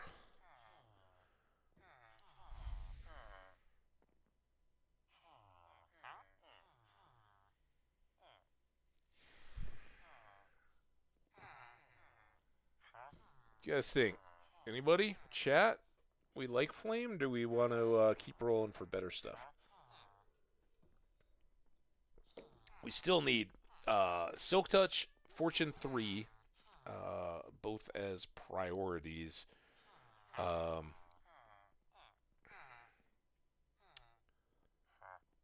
And efficiency 5 is so three of ours probably need to be those 3. And then the question is, do we want like a feather falling 4,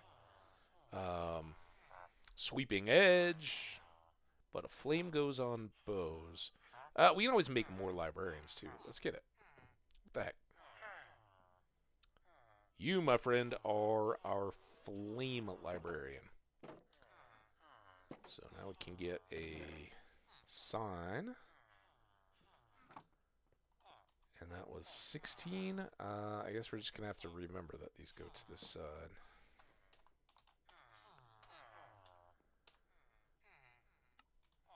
There you go. All right, you are set, my friend. Next. Hello, sir. Well, at least it was more expensive. We should ask around here. Depth Strider 1. Oh, you...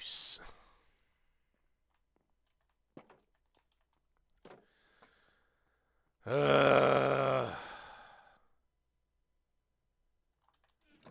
can put this away. We Certainly don't need lots of flame books at the moment.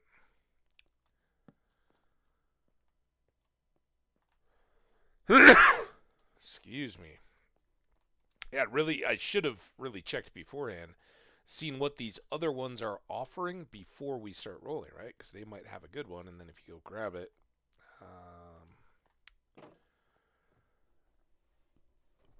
kind of feel foolish.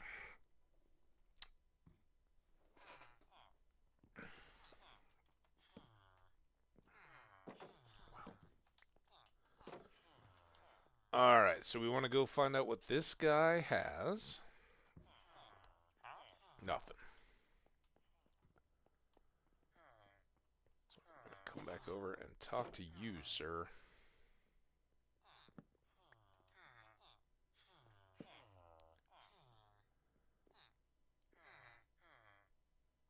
Well, it is expensive, but we now basically have our bows done, right? Power, flame, and infinity, and unbreaking.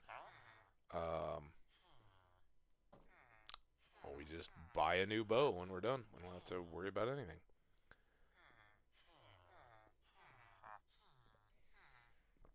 It's expensive, but you can repair bows. You can take like a bare bow, put it on the anvil with a bow that you've already constructed. So I think why not? Stormy out. Should we go see if we can get a skelly horse?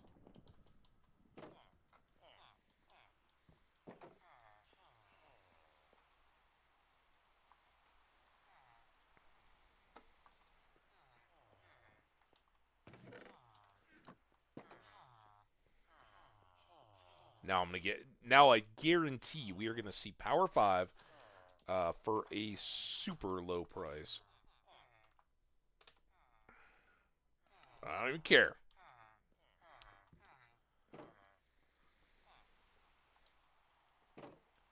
Alright, let's not die.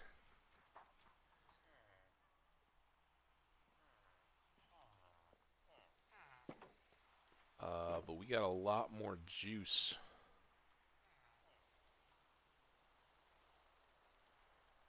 Going. So we're looking for a skelly horse. There's more cats.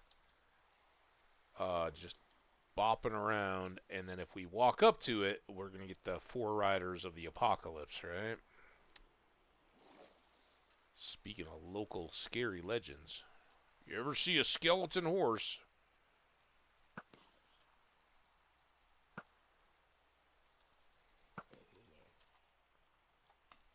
Oh, how'd I...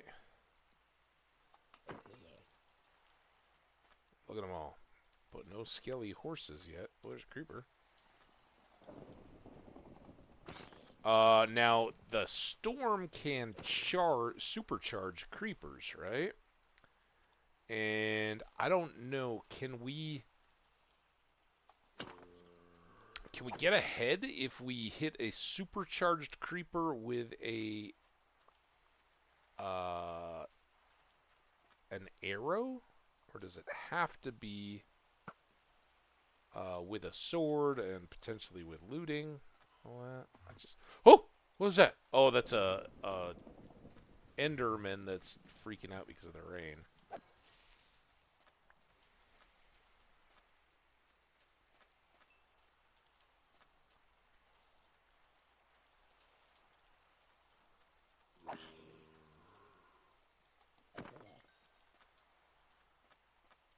Also don't know what, if any...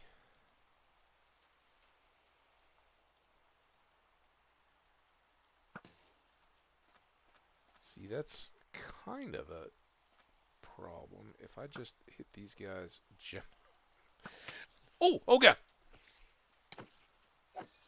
Stay away, spider. I was trying to hit the creepers gently to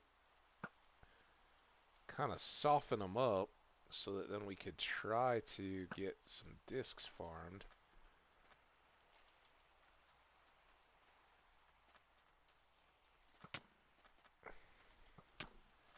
I don't know that this is a great idea yet, but it feels kind of Come on, shoot the creeper. It also got a lot harder. They dodge each other. Oh, okay.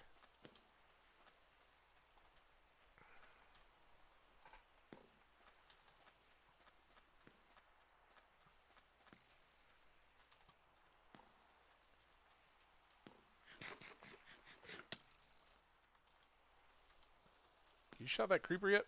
Come on, shoot him. Also, is that a skelly trap? I don't know if I'm really at the point when I should be just playing fun little reindeer games like this, but... Come on! I hate the new mechanic. It's so cheaty. And I get they wanted to make it a tougher deal. But... Also, how did that just dupe? Did you guys just see that? That zombie just straight up duped. Oh, okay, now who's shooting? You're shooting? Come shoot this guy.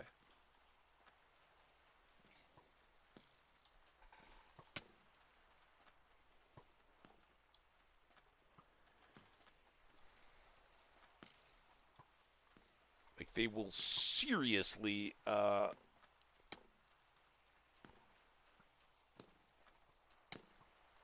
see how his arrows are just like... Oh, God! Oh, my God! Oh, my God! Run! Why are you not running?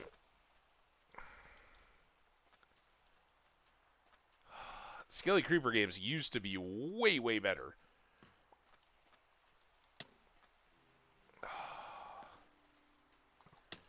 Whoa! What the... What was that? Things are very sketchy these days. Can we work on the game mechanics for the next update? Just clean shit up a little? You guys down with that?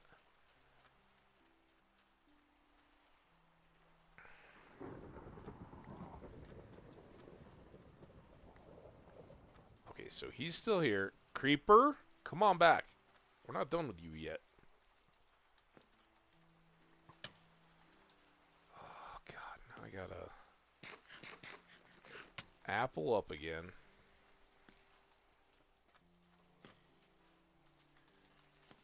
Oh, God, that was a different creeper.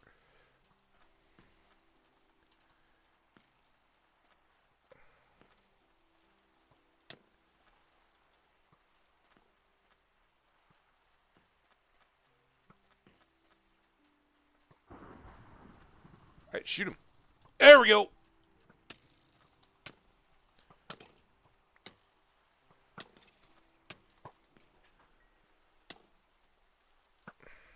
Oh, my God.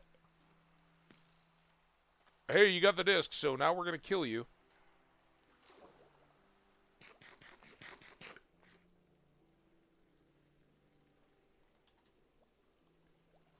I know I'm going to get a trident coming right now.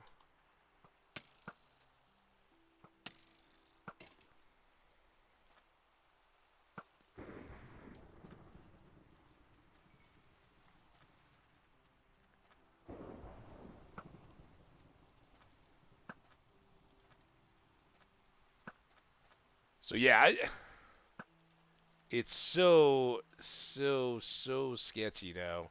At least just less easily manipulated, but we got the ward disc, and that's the idea. That was kind of the game we made. We called it Creeper Game. What did we initially call it? Like Creeper Olympics or Creeper Games or something? Skelly Creeper Games. When we were mining or terraforming terrain, where we had to just do a lot of digging anyway, it was like, oh, if a creeper pops, that's cool, because then we'll just get more digging done. And it used to be you could kind of just nail it, like dancing around, aggro a group of skellies, and then dance around a train of creepers to follow you and direct them through the streams of arrows that were coming at you. And it was It's kind of good and fun, and now it's just like clearly there was coding changes to make them avoid exactly that. But I guess a little more challenge. I like playing hardcore, so they just dialed up the difficulty on us a little bit. And it's kind of fun. It just feels super cheaty when things just like bounce out of range. All right, well, the storm is over. We did kill a couple things at range this way. We never did see the Skelly horse to trigger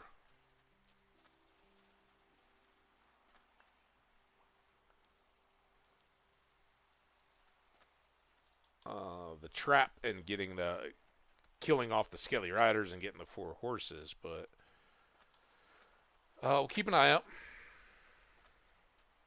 Part of the game content I still love.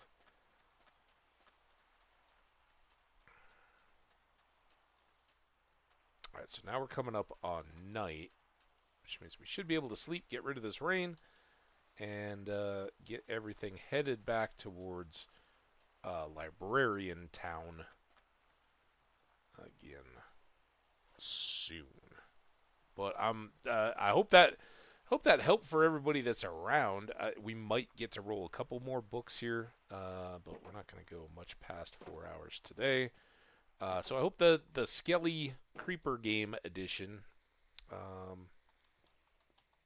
felt nice for everybody. It's enjoyable. I got a few arrows sticking out of my head. We got a few monster loots. Let's put the sand that they blew up away. Spider eyes. I don't know how many of those we have yet. Seeds I don't really need here. Rotten flesh. Alright, let's throw down our bed. Sleep.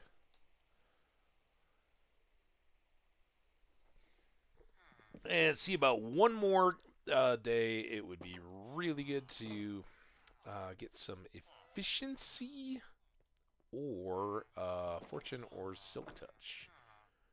What do you got? Still Depth Strider, huh? You didn't change that of your own accord? Alright, well that's fine.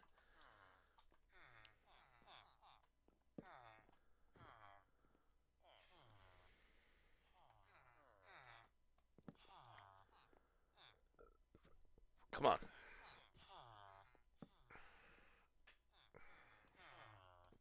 What is going on?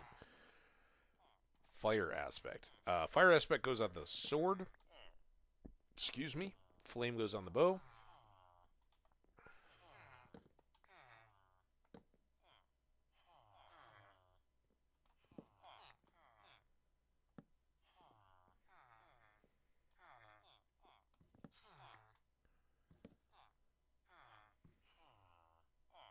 $38. So glad we got that locked in at 16. He's like, man, I heard you're getting 64 emeralds for a book. Well, I'm just going to jack up the prices over here. It's fine. You give me something good, I will pay your price.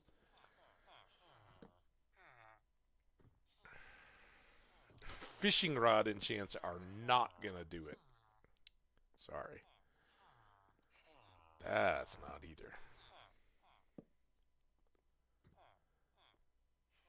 There we go, infinity.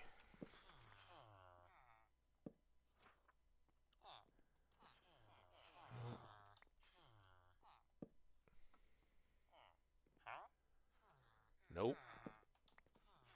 All right, chat, what do you got for me? Let's get a topic. We were talking about liminal spaces, the bridges in between, the dancing of the librarians.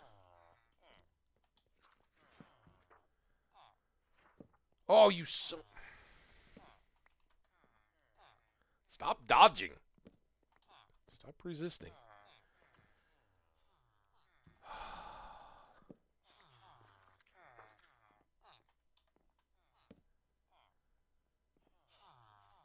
Two still. Feather Falling 4 is definitely a go for. That one will...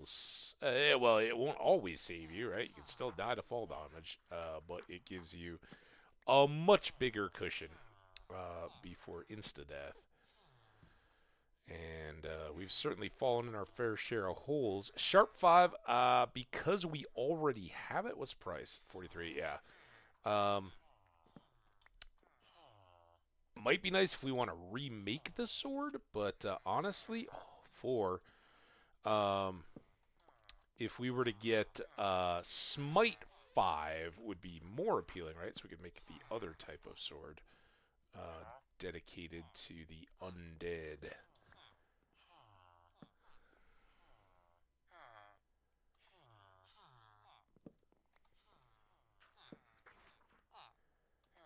Nope. Yep. Nope. Get out of the middle.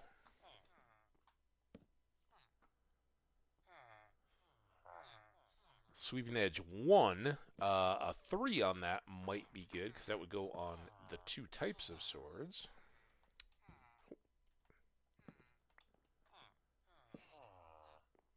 Come on, dude. Try to work with me here. We're trying to hustle.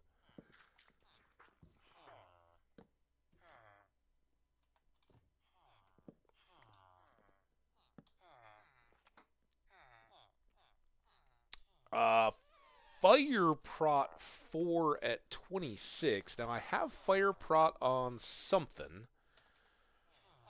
My pants. And currently we're set up to move the helmet when we go to the nether, which is, there's a couple reasons for that we can kind of just quickly hit here. I'll just finish my leveling and heading straight to bed. Lotro leveling, or are you still in Final Fantasy or whatever? What was it?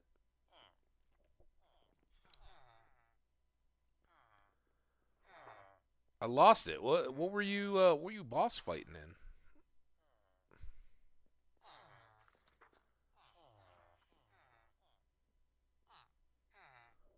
Boss fight.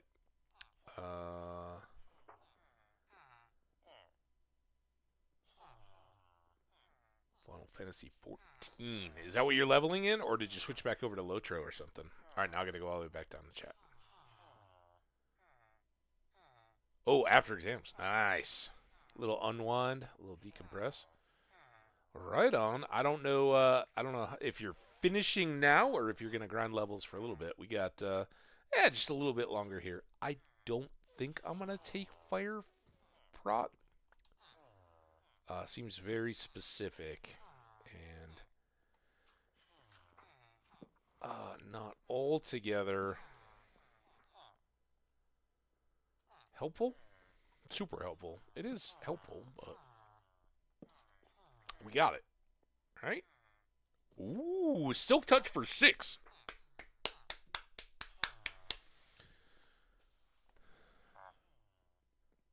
Oh, is that like on a prepaid card or something? Nice. Well, work that time.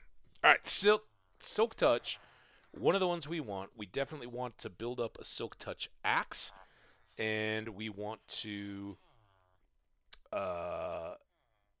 have it available for like a shovel, and just good to have Silk Touch. So at 6, that is very doable, and we will chop there. All right, Silk Touch 6. Now you got entirely. Well, I guess we can go up high. If we go up here, we'll be good.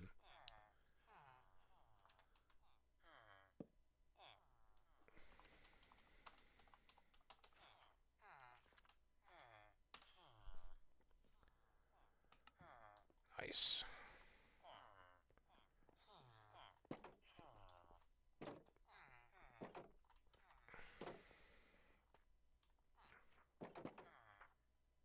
I should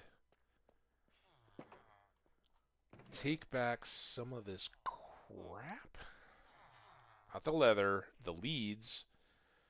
Probably the flint, although arrows are going to be a lot less of a priority. Was this supposed to go to town? I don't know why that ended up in here. We've got a spare boat. I thought we had a boat chest, although I think we broke that. We'll actually leave the wool because we can, if we need more beds, we've got that here. And I think we might as well just sit on this stuff for now until we have a building need for it. Or what the? Oh, get out of there! Get me in the boat.